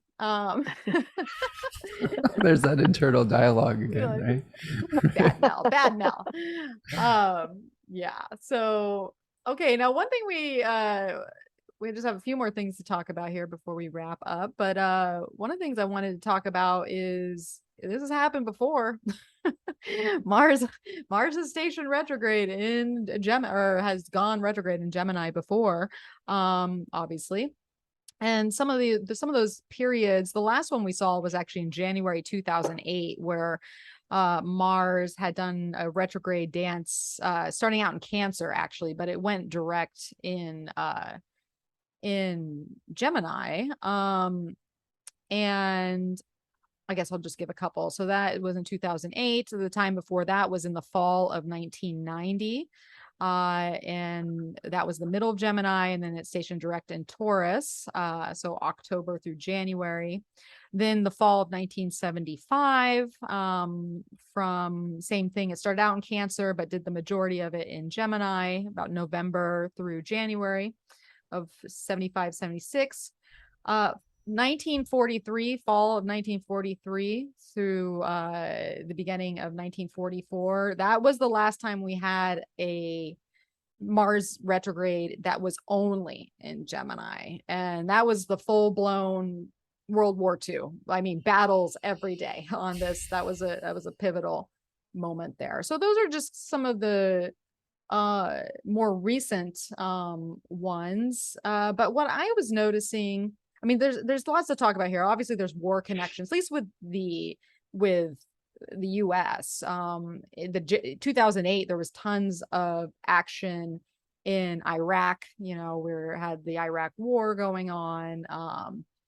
Right, as I've noticed that when Mars stations direct, that's when actually battles seem to emerge. It's not like the resolution of something. It's like everything happens behind the scenes before you go and attack. And so I saw that in January of 2008 when Mars stationed direct, the US did a big strike that killed a prominent Al Qaeda leader. In fall of 1990, that's when the United Nations Security Council created a resolution saying that if Iraq didn't withdraw its forces from Kuwait, we were basically going to go in and do Operation Desert Storm. Right when Mars went direct, we went in and started the Operation Desert Storm. And then same in 1943 with the fall there, it was battles every day because it was World War II. And there's some of the biggest atrocities that happened then. But one of the things that happened is there's all these strategic, back to the art of war, right, Shu? All these strategic conferences with leaders around the world were going on during that period. And one of the biggest ones had to do with the strategizing of planning Operation Overlord, which was actually the Battle of Normandy, which was D-Day, which was a defining factor of actually ending the war that came a couple months after Mars had gone direct. So that was one of the things that I was noticing, at least with the US, because we're Sag rising as a country, if you go by the Sibley chart. And so if Mars is activated, we look at enemy territory, whether it's outside in foreign lands or it's within our own country. And where is the United States natal Mars? Is it in Gemini? I know Yes. Uranus is in Gemini for the United States and chart ironically also. enough, Spencer, here I'll pull up the chart right now. But we have a Mars Neptune square in our chart as we talk about Mars square Neptune. Wow, we have almost to the degree, the same degree. Yeah, Crazy. so we're going through a Neptune opposition as a country right now, right as we're going through the Pluto return too. So I think this is definitely going to be big for the US in the sense of that's the United States Mars return, right? So I mean there's conflicts that are coming up that are being seeded on some level when you get a Mars return there too. So it's interesting interesting as well. I'm just looking at Michelle Finey's book, and under Mars retrograde, Saddam Hussein also has a Mars retrograde. And so you mentioned, wasn't it in the 1990s that Mars was in retrograde again with the Gulf War? And he was he was a big figure of that. Yeah, so he would have been going through a return at that time. Well, and look at what Mars is providing for. It's providing for the 12th house in this chart too, secret enemies. And we've had a big news cycle with top secret documents that were stolen, basically, has been coming out in the news cycle, in the former president of the United States. So maybe there's something that comes back around with that as well, because a lot of the news around the FBI's raid of Mar-a-Lago started coming out when Mars was in Gemini as well. So maybe that'll come out during the eclipses when it activates Scorpio. Right, for sure.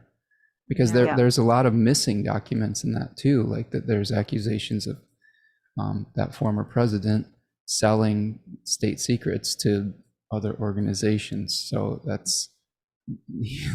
could be a secret enemy. I don't know what's going to happen with all of that, but I think that's probably part of the narrative potentially. Well, yeah, there's definitely be misappropriation and secrets around just data in general, right? That's such a Gemini territory and Aquarius, and since Saturn's been in Aquarius is a big thing. So I could definitely see some data breaches going on, or Yeah. just stuff like that.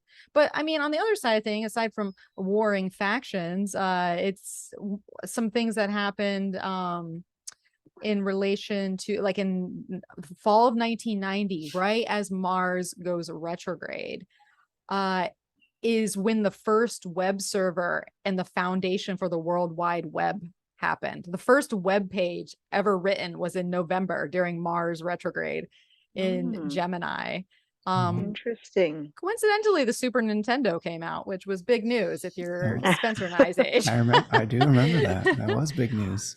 And then on top of that, in the fall of 1975, that was the first time that Bill Gates had written a letter using the term Microsoft to someone. So that's when Microsoft was named, right? We're talking about naming things.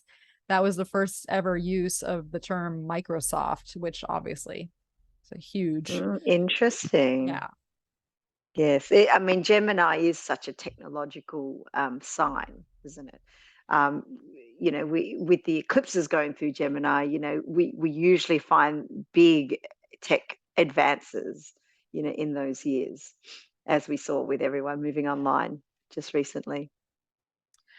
And one of the things, and this could segue us to actually talk about the eclipses for a second, because I know we want to get to those before we wrap up. But one of the things that happened in January of 2008 was there were markets were plunging around the world because there was a response to fear that the US was headed towards an imminent recession, which there's a lot of talk about that going on here.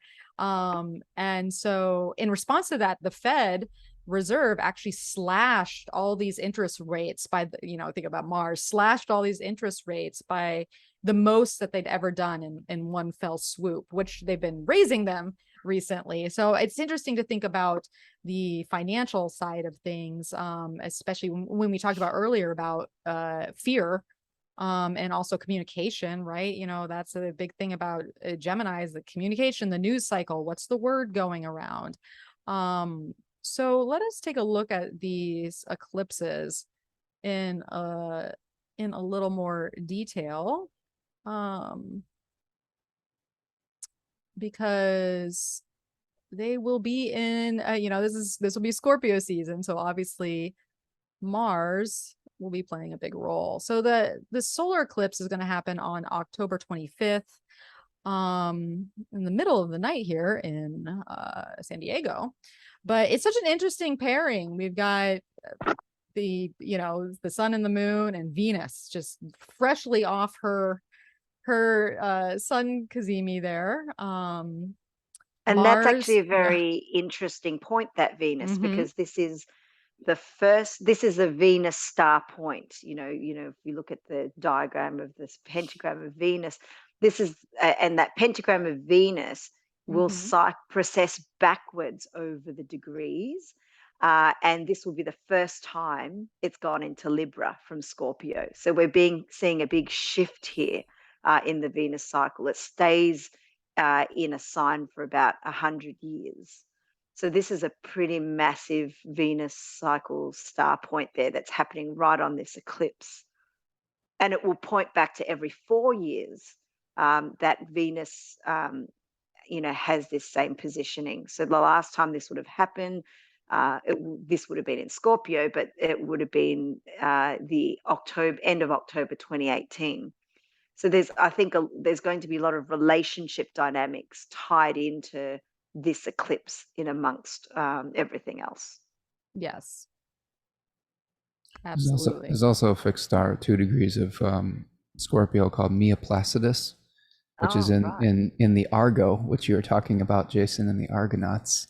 So it's an explorer fixed star, and that decan is related to the 5 of Cups too. So I like to talk about ritualized mourning.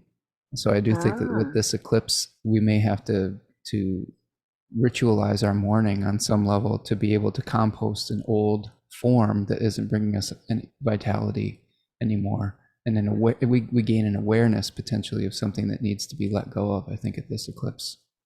Well, this eclipse is very much to do with like coming back in. It's the new moon, it's the south node, the sign of Scorpio as well. It's all the symbolism of having to withdraw and come back in, and to, as opposed to a full moon where you want to expand and externalize.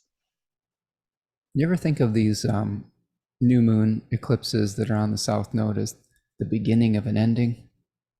That's sometimes. I thought about that Yeah. with the last Sagittarius one in December of last year. And kind of watched that happen in people's lives. Yeah. Yeah. I mean, I think they're great opportunities here, like looking at the silver lining again. Like it's a great opportunity to really tap into your own flow and your own spirituality, from whatever experience unfolds out of this eclipse. They will be big, I guess, lessons to help us to draw back into, our own um,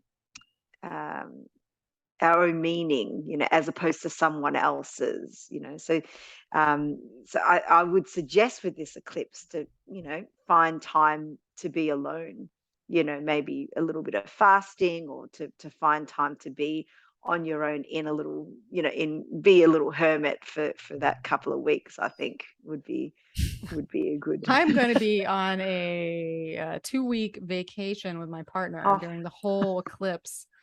Who's the astrologer? That's right. This is Shu's answer for everything. Go be a hermit. I know. She works. She works. Right. Well, you have would all that land. You can like get away from it all. So but no, it's good advice though. Would that have something significantly tied to the end of 2018? Because it is very much a relationship cycle here.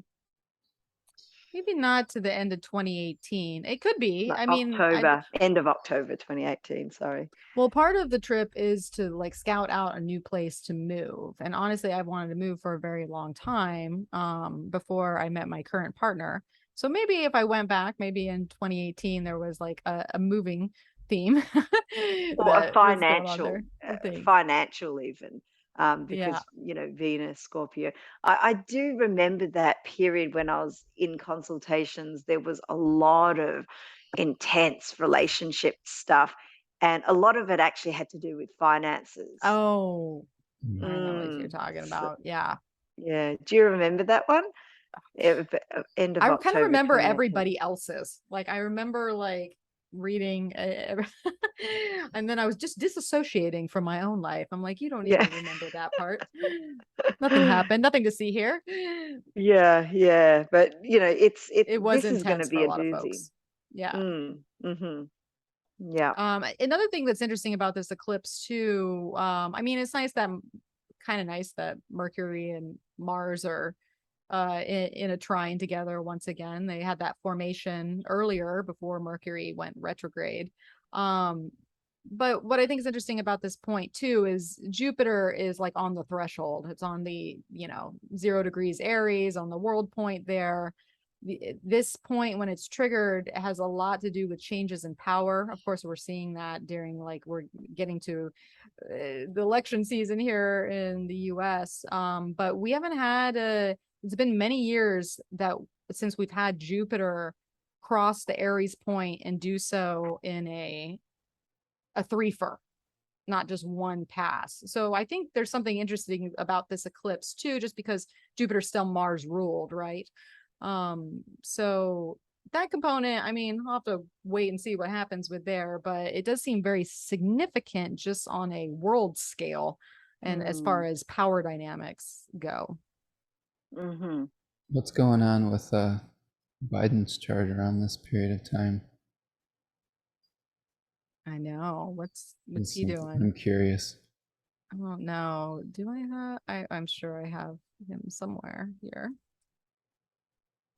Where are you at, Joe?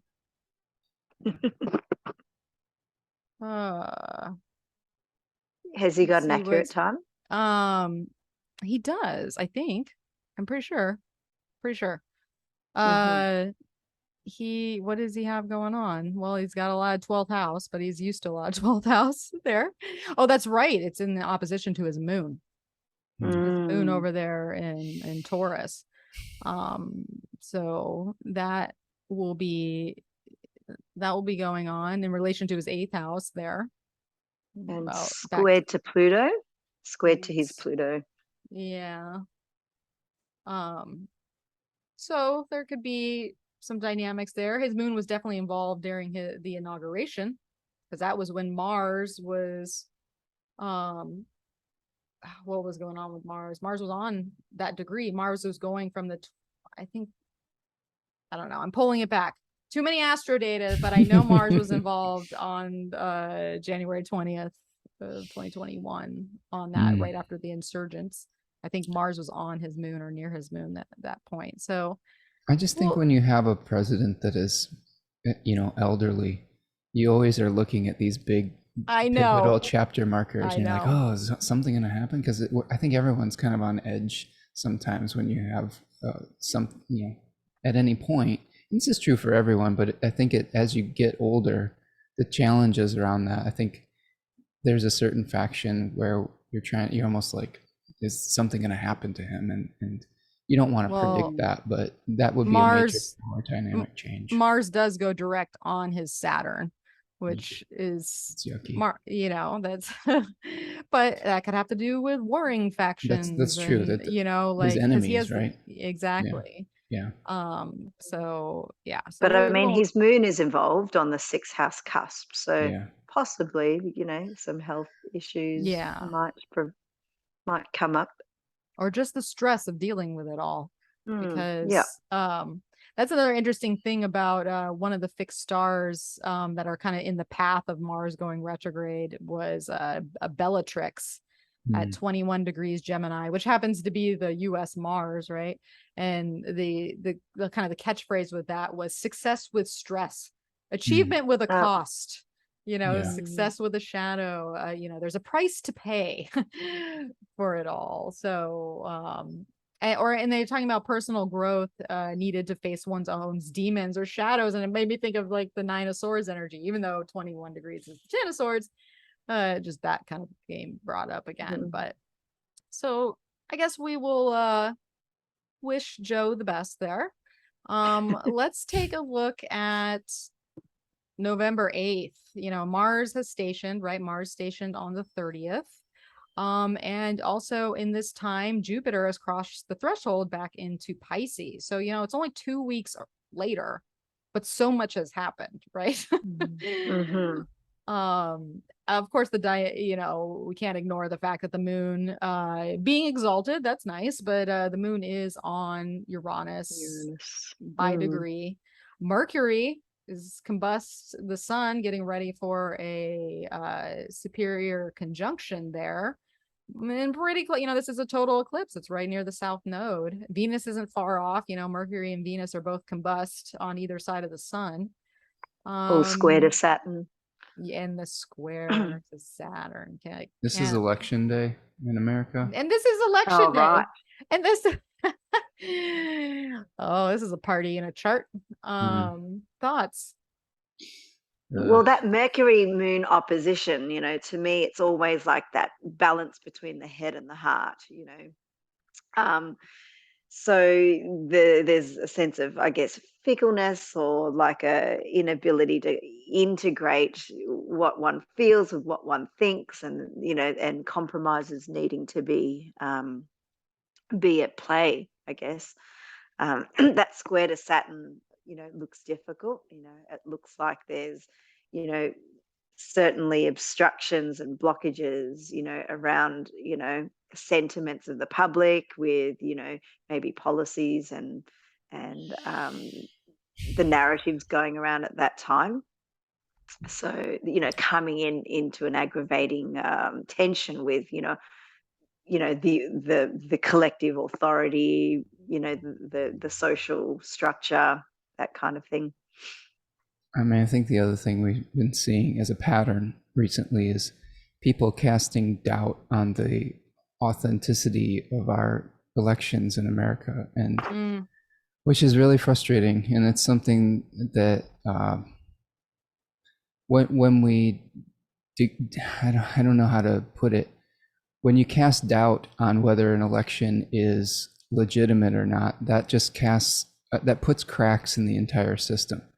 So unfortunately, with Mars going retrograde right around that election point, you know, there's a possibility that maybe there is people that are trying to cast doubt on the legitimacy of various elections if they don't get the result that they wanted.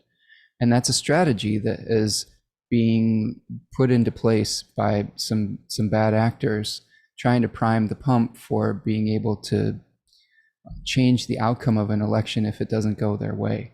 So it's a little. I have some anxiety about that. I think that we're hanging in a very, very difficult, perilous place with United States democracy right now. I think it's under severe threat, not just from, you know, I don't know, the insurrection. I think that there's a bigger system in play that is,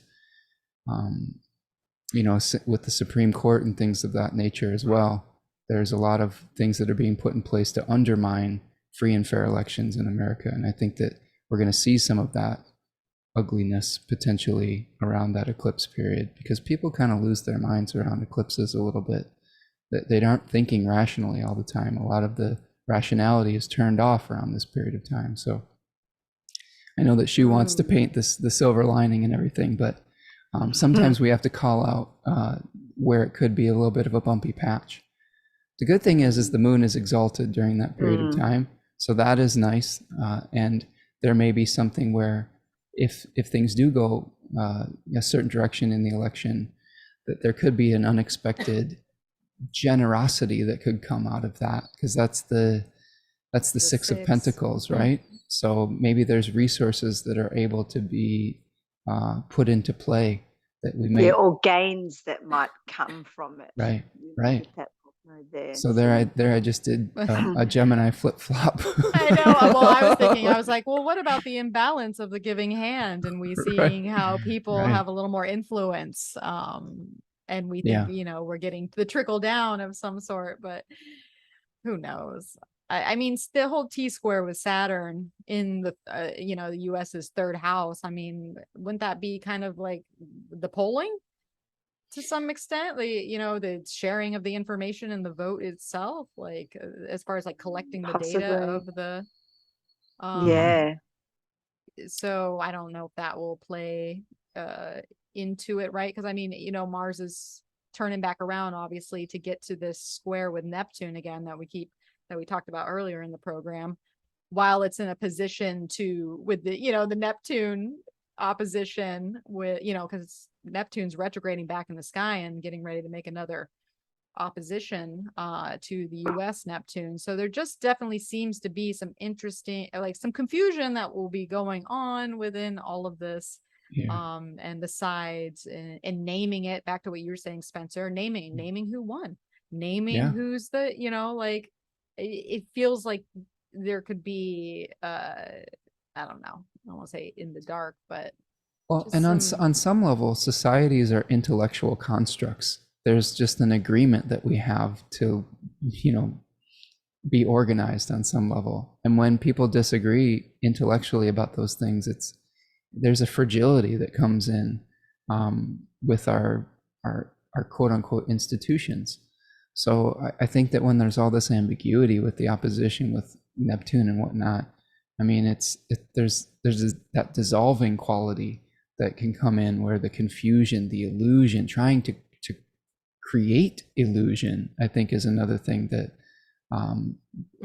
politicians in the past have tried to do when their backs are against the wall.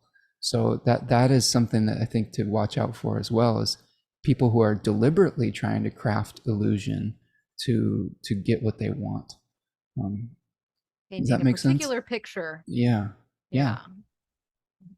I could definitely see that.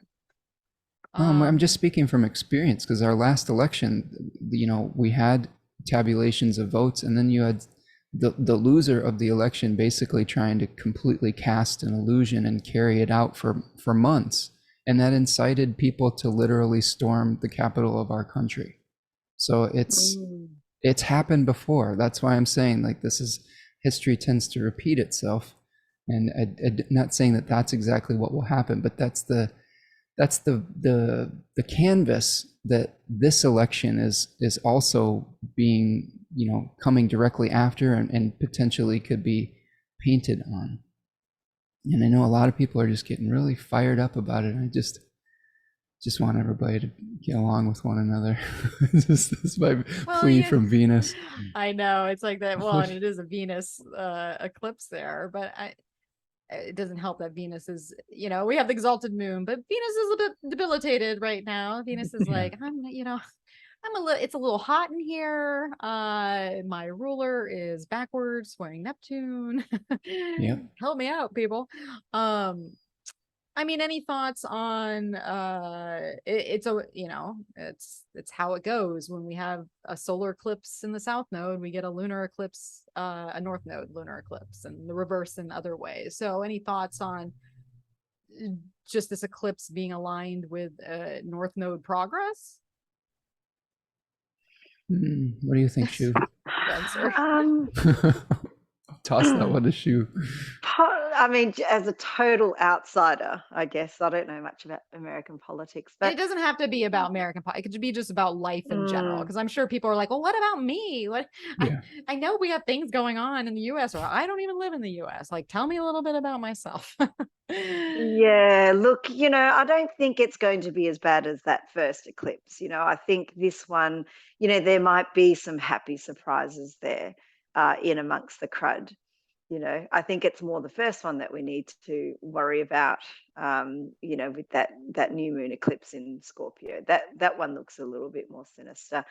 This one, I think, certainly there's going to be, that Saturn-Uranus theme that's been ongoing for the last couple of years of structural changes. We are doing it. We are going through big revolutionary changes in society, and we're living through that. But perhaps, I'm hopeful with that exalted moon with the North Node that we might get to perhaps see some glimpses of benefit, or just seeing it, not necessarily receiving it so far, perhaps maybe just seeing the possibilities. Because I do remember the Taurus eclipse, can't remember which one. It was one of the last couple. Wasn't too bad. I think it was the one in the middle of the year. The Scorpio one was much worse than the Taurus one. So, I'm kind of going by those observations and thinking maybe this lunar eclipse might be, we might hang in there. Yeah. Well, my moon's at 15 degrees Taurus, so I'll let you all know. Right. If Spencer survives, if I survive, and it's angular for me too, so I will feel this one. So I don't know. Yeah, I think that it's important to maintain hope during these periods of time, and despite my somewhat challenging outlook on the state of affairs in America at this point, the fact of the matter is that oftentimes the people are the ones that can shape the outcomes. So the more people that are hopeful during these times and don't give in to the despair or the fear of Mars retrograde in a very difficult decan, the more likelihood a positive outcome could manifest. Yeah. That's not a super enthusiastic there, Mel, but, no, but yeah, it could be just because we're going through a heat wave. It's rough sailing right now. I'm going through a heat wave right now. Talked a lot. I'm in the dark. If you're watching this, I just think it's sometimes I'm setting for me, and maybe I'm a pessimist on some level. I try to be optimistic, but I think sometimes when we're going through really challenging times, it's almost insulting not to acknowledge it, and it's healing to acknowledge that we're struggling, right? Because you have to acknowledge that you're struggling first before you can fix it or find peace or deal with trauma. And I just don't think that this is going to be a peaceful time. This is going to be a chaotic time, and it's okay to acknowledge that. And then how do we find and recenter ourselves? Because we're in the thick of big, massive social change right now. We're in the thick of big, world climate changes right now. We are being tasked to be able to try to be very flexible with our past narratives, because it's a necessity. You know what I'm saying? Like, because people will need to change to survive moving forward.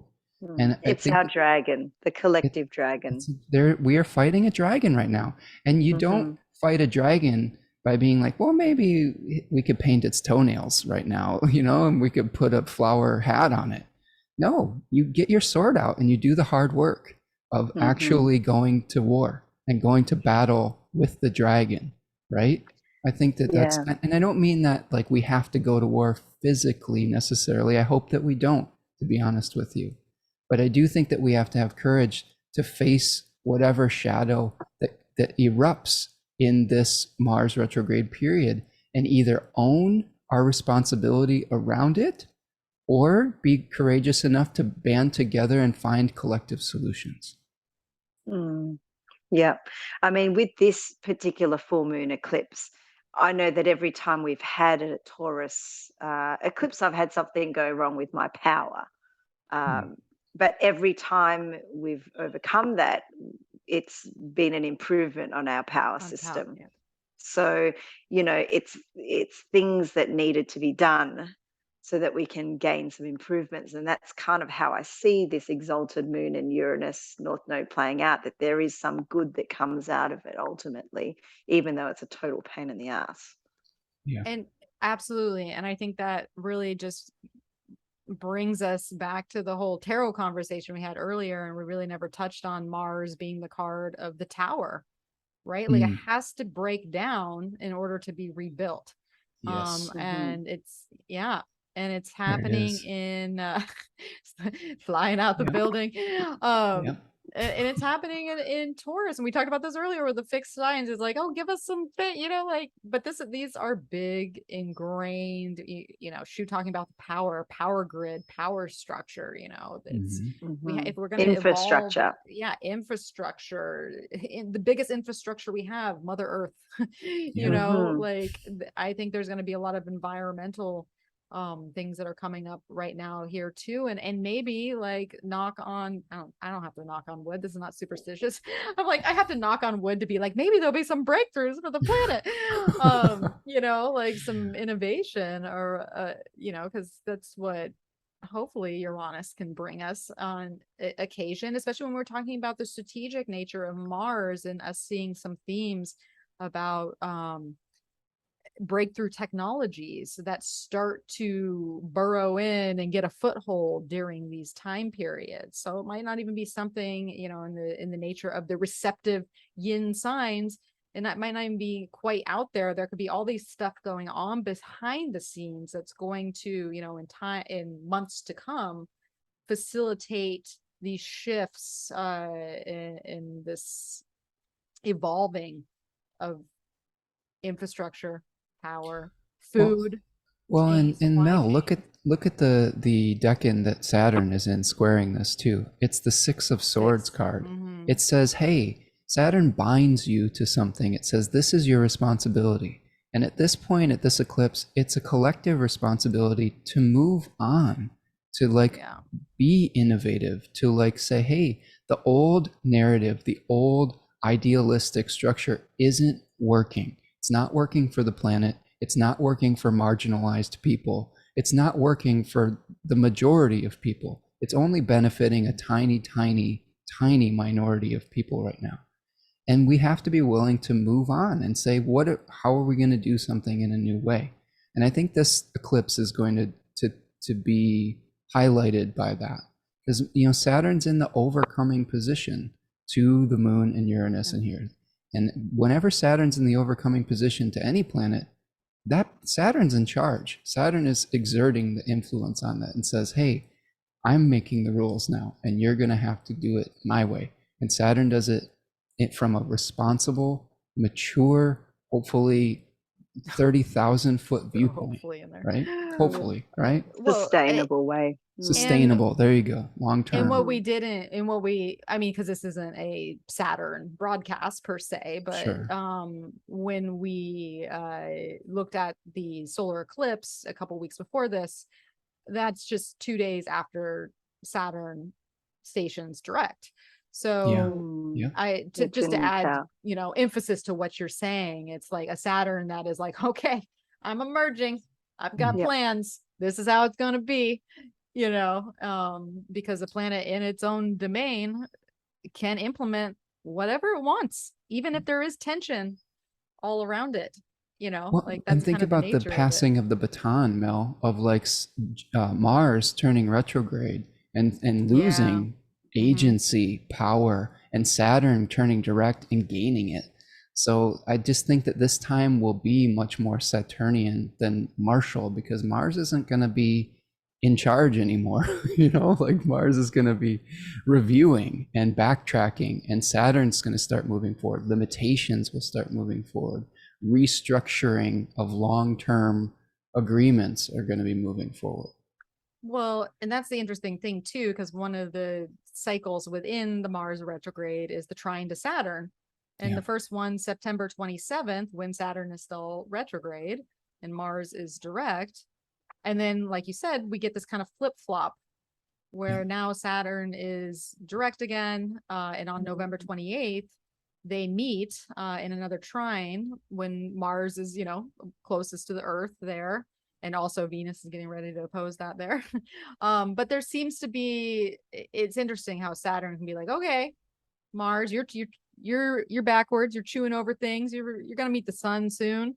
You're, you know, like it seems like Saturn then has a directive. Because I find it interesting to go back to like the tarot bit that I was talking about with the switch from Gemini to Cancer, going from the choice of the lovers to the chariot of Cancer, because they actually complete this trine on March 30th, right when both planets move to water signs. So there's an interesting like development of just between the Mars and Saturn cycle going on too, which plays into this Mars retrograde as well. That carries us into a whole nother sign element for both. So anyways, just kind of playing with ideas there. But when we're talking about this, like Mars, what am I doing? Saturn, what am I constructing? What's the plan? You know, there seems to be this long-term mental reworking. Discipline is the word that comes up with that combination in the trine. Instead of frustration of action, it's saying let's take disciplined action that understands the ramifications of its actions rather than just pursues it impulsively. There's a productivity to it, you know, and there's this kind of balanced productivity, like where on one hand, you know, we get to see a bit of action, and then they swap over. We get to see a little bit of you know, more conscious thinking behind it. And, you know, there's a dance between Mars and Saturn there where they're really trying to work together and to bring a positive outcome in some way, and taking turns to have their say. So yeah, exactly. yeah, and yeah, interesting that they both end up in the last trine in water signs, you know, where you know, as if there's nothing they can do now. That's it. We're throwing caution to the wind now. We've done all we can. Let's just see how it goes. Let's see how the ship floats. Just going with the flow. Yeah. So now we've talked about so much here. We do have to get to saying a couple things before we leave about how to deal with this energy.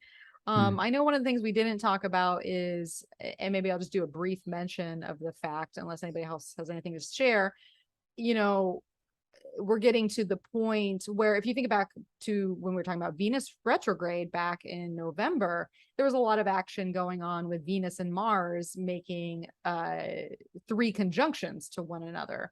Well, you know, the lovers, if we call them that, are tension during this Mars retrograde. So there's going to be a square. Venus and Mars are going to make a square on September 16th, an opposition on November 30th when Mars is closest to Earth, and then a square again February 4th. So it's kind of a different dynamic between Mars and Venus. There's more of this activating, and there's tension in the opposites between the two there. So just relationally, I think there's going to be a lot of stuff to work through and sort through with just the nature of their cycle and where they're at during this retrograde. So just put that in your pocket if you're like, why is he making me angry? You know, you're working through something out. So let's share, how do we work with this? How do we manage it? What are our coping strategies? Shu and I were talking about some herbal kind of, you know, if we're dealing with anxiety and tension in our nervous system, you know, what's the best way to deal with this? How do we deal with Mars? I definitely think nervous system management is a key, especially if we're going to have that monkey mind effect of too many choices and probably fear of missing out and things like that. So my go-to for nervous system, like I love lemon balm. I'm not sure if you use lemon balm, but lemon balm is one of my favorite. That's Melissa. Yes, it is. It is Melissa Officinal. Ace. That's right. Just go hit up Mel. Just hit up Mel. Just get some lemon balm. I love lemon balm in a tea. And, you know, and these are herbs that are all, I guess, you know, we want to try and work sympathetically with Mars. You know, Mars is a hot planet. So if we can take it in a form that's hot, even if they are cooling herbs, but if we can take it in a form that is hot, like say in a hot tea, hot bath, that kind of thing, you know, we're kind of appeasing that element of Mars through the form that we take that herb in. I think that's one thing that Culpeper suggested, you know, that we need to try and always have herbs in the form that corresponds to the nature of the planet, even if the herb doesn't correspond to the nature of that planet.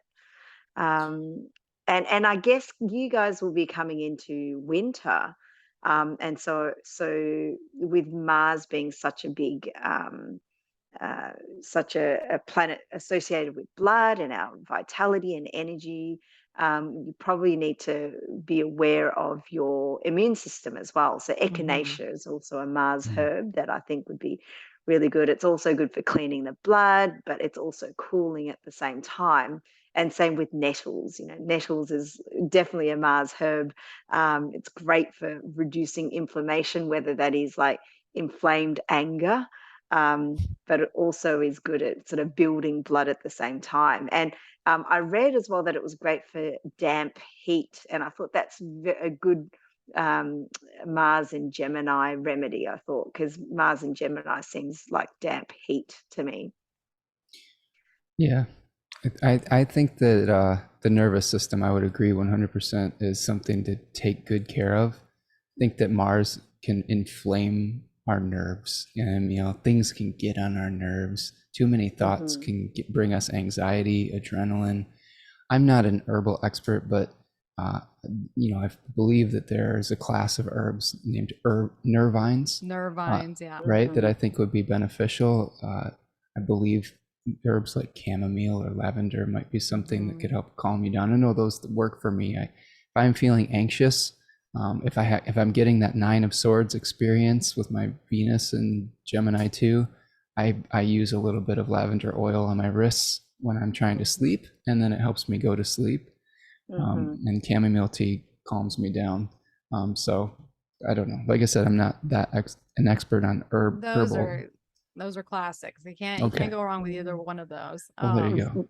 Makes me readily think of accessible. skull cap a little, Yeah. just because I'm like, put a cap on this I skull think cap, Yeah. or maybe go to cola. I think what else I'll Being a say is Mercury herb. utilizing the tools of Gemini, Yeah. writing, journaling, getting your Yes. feelings and thoughts out on the paper. And I think that journaling is important because a lot of times what we'll do in this modern society is we'll go right onto our social medias and fire off an opinion. And that's going to get you in a lot of trouble during this period of time. So maybe write it out yourself, and you can express as much anger as you want without hurting anybody. And then you can get an objective perspective when you read back and be like, oh, wow, there's a lot of anger on that page. Or like through expressing yourself through storytelling, poetry, music, singing. One thing that helped me today, I was having a real issue that I was getting very angry about, that I didn't have a lot of control over. And my partner taught me to do a tapping technique, emotional freedom technique, the tapping, while you're also saying affirmations. And it took me from like a 9 or a 10 anger, where I was like, I feel like breaking things right now. That's how angry I was about my personal situation. And it brought me down. And during that period, it changed from wanting to break something to feeling sadness. The feeling behind my anger was actually deep sadness and feeling of loss. And it allowed me to spill some tears and bring that passionate breakage, martial energy down to like to cool your temperament. Cooled it down. And it was through speaking it. It was through tapping like little energy centers, and speaking aloud an affirmation and really getting the thought and the feeling out and getting clarity around it. So that's something that really helped me deal with anger through a situation that didn't have a good answer. Does that make sense? And I think we'll see that. That brings us back. Yeah, that brings us back to what we were talking about earlier. Yeah. I had in my notes to focus on study as well, like same with what similar thought, because there is a lot of Jupiterian, Mercurial energy tied into this whole Mars journey. And I think it would be a very productive way of using this as a intense focus on an area of study or something that you might have wanted to do, like join Spencer's study group. But also the pen becomes mightier than the sword, right? There's your weapon. That's exactly. Right. Exactly. Protection magic, I think, if you're into that sort of thing, is also a good remedy, I think, for this time, to build up some of your psychic defenses to prevent attacks and things that could lead to anger or resentment and other sort of Marsy conditions, as well as working on reflecting on your life, personal relationships, and seeing how you feel about if there are any injustices. Because to me, I think that's the one thing that really drives Mars, when they see that something's not fair, and that sets them off onto a whole big Where's your Mars? Where's your Mars? I've got Mars is by far my worst planet. It's in detriment in Libra. So that's what your Mars does. Your Mars gets angry when things aren't fair. Mars in Libra, because I'm pretty sure you just described Mars in Libra perfectly. Yes, in the ninth house as well. Seeing fairness and equality, and fighting for it. That's funny. I love how we all filter things through our personal subjective lenses. Of course we do. That's which is great. That's part of being human, right? And so I think that, well, two things to go with the whole journaling thing, and to because I was talking about earlier with Mars and Gemini and being a whirlwind in your head, and things can, thoughts can turn into like tornadoes, basically, if you let it get there. A technique from the Artist's Way, she talks about doing the morning pages. And I mean, I journal every morning. Like, you could go back in my journal and you see a very detailed account of my every day of my life for the last, I think, like 8 years, which is great from an astrology perspective. But the idea of the morning pages is you just sit down to write for, you know, a couple pages in the morning. You don't write about anything specific necessarily. Maybe if you want to talk about something, but the idea is to get the ideas out of your head, because Yeah, a lot I of times love we it. just have so much going on in your head that then you start to churn that out. But if you actually write it out and get it out, then it's gone. You like kind of like dispelled it and are able to kind of let it go, especially if it's non I'm forgetting the word I'm looking for, especially if it doesn't really pertain to your daily life or anything you need to carry with you. Really, if it's not helping you live your best life, then maybe it needs to go. So like kind of get it out in that process, Love it. or even doing that like weekly. And another thing I did today for the first time was holotropic breath work, which I found Cool. very, you know, that's very Martian in a sense, and Gemini, because I obviously Gemini is kind of the breath of sorts in the lungs. And this breath work is like, you know, you breathe in through your stomach and you breathe through your heart, and then you know, let it out. But it goes fast, you know, it's kind of like Lamaze. I'm like, am I having a baby right now? No, I'm just breathing. And and yeah, so but it's interesting because what's happening is it's like getting into your you know, your nervous system, and like a side effect of doing this breath work is a lot of times emotional content will come out. And on top of that, your hands, which are also Mars ruled, right, Yeah. will go into what is known as like the lobster claw, and they will go into like paralysis, and you can't move them. And I could feel that happening to me towards the end, but we stopped right before it was like doing it. But I thought that was very just interesting, the whole connection with, you know, the lungs and the hands and the fast and the breathing, and like things were starting to come up for me. Like I was like, you know, like starting to like, am I gonna cry right now? But it's just, you're just oxygenating your blood flow and getting them moving. And so I definitely recommend, you know, maybe taking a breathwork class like that, or I'm sure there's online resources for it. And if your hands claw up, it's normal. Don't freak out. It'll stop. Aren't there some But sources that attribute the lungs to Gemini as well? yeah, So Yes. the lungs are Gemini. breathing sounds, breathing exercises Breathwork's a sounds, good one. Yeah. yeah, totally. Yeah. One last thing I would add that I was thinking about, I was, T. Susan Chang talks about having a spell that she does each day, right? She's the author of 36 Secrets here. She like pulls 2 tarot cards, and then she'll write out a spell for the day that is basically an affirmation, I think, of the energy of those 2 cards. And I think working with affirmations and speaking things into existence is really powerful during this period of time too. Yeah. Mantra work as well. Exactly. Yep. Mm-hmm. So that would be my last recommendation as far as how to deal with this energy. I think before you speak too. I think I think being less impulsive about firing off an opinion, asking good questions rather than making declarative statements, I think can solve a lot of issues and keep you out of a lot of trouble. Yeah. And physical exercise as well, you know, talking about bringing in the breath and having an outlet for Mars to do its thing so it doesn't play out in another way. So a good time to put on those shoes and start your exercise regime. That's right. Get it all out. Get it all out. Well, you know, we wish you the best with Mars retrograde. We're all in it together. Just remember that. We're all in it together. All right. Well, before we go here, Shu, where can people find you? What do you got going on? Okay, people can find me at intercycle.com, interpsycle.com, and I'm Intercycle Astrology on socials. So, that's where you can find me. I'm available for consultations, and I've finished teaching for the moment, but could have something coming up later on this year. Sounds great. Spencer, what about you? You can find me at spencermichaud.com, Michaud. I also have a YouTube channel, Spencer Michaud Astrology. That's probably where I'm most active, in addition to my Instagram account, which is also just my name. I have a interesting offering coming up.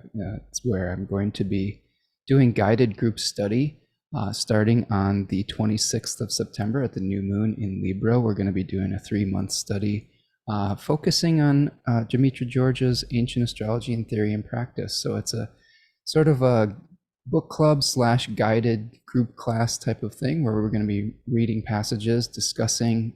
There's going to be a Discord group. Hopefully we'll be able to create a sense of community and ask a lot of good questions. I'm a little nervous about Mars, but maybe it'll just be like we're really excited about learning. So I hope that's the case.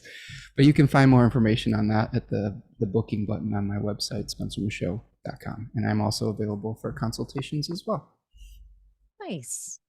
Well, and of course, I will have Shu and Spencer's information over on my page at energeticprinciples.com.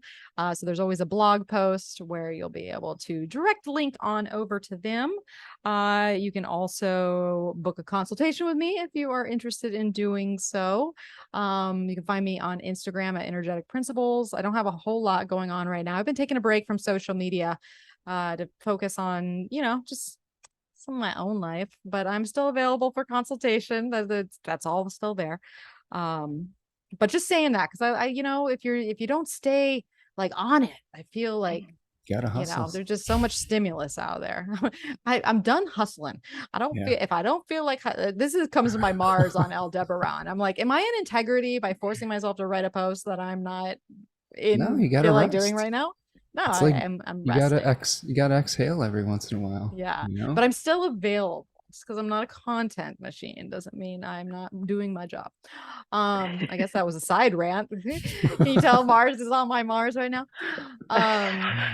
Yeah, it's a weird world we're living in right now. It is a weird world we're having to do all sorts of things that really degrade our humanity. So it's okay to defend your right to be. I think that's another thing that's good with this energy. I just want to be. Yeah. Let me be. That's right. Oh my God. I love it. Thank you, Spencer. Thank you for that affirmation. There you go. All right. Well, on another note, sharing is caring. Spread the podcast around. Share it with a friend. Feel free, if you watch on YouTube, leave a comment. You can email any one of us. We always like feedback. Leave a review wherever you might listen to this podcast.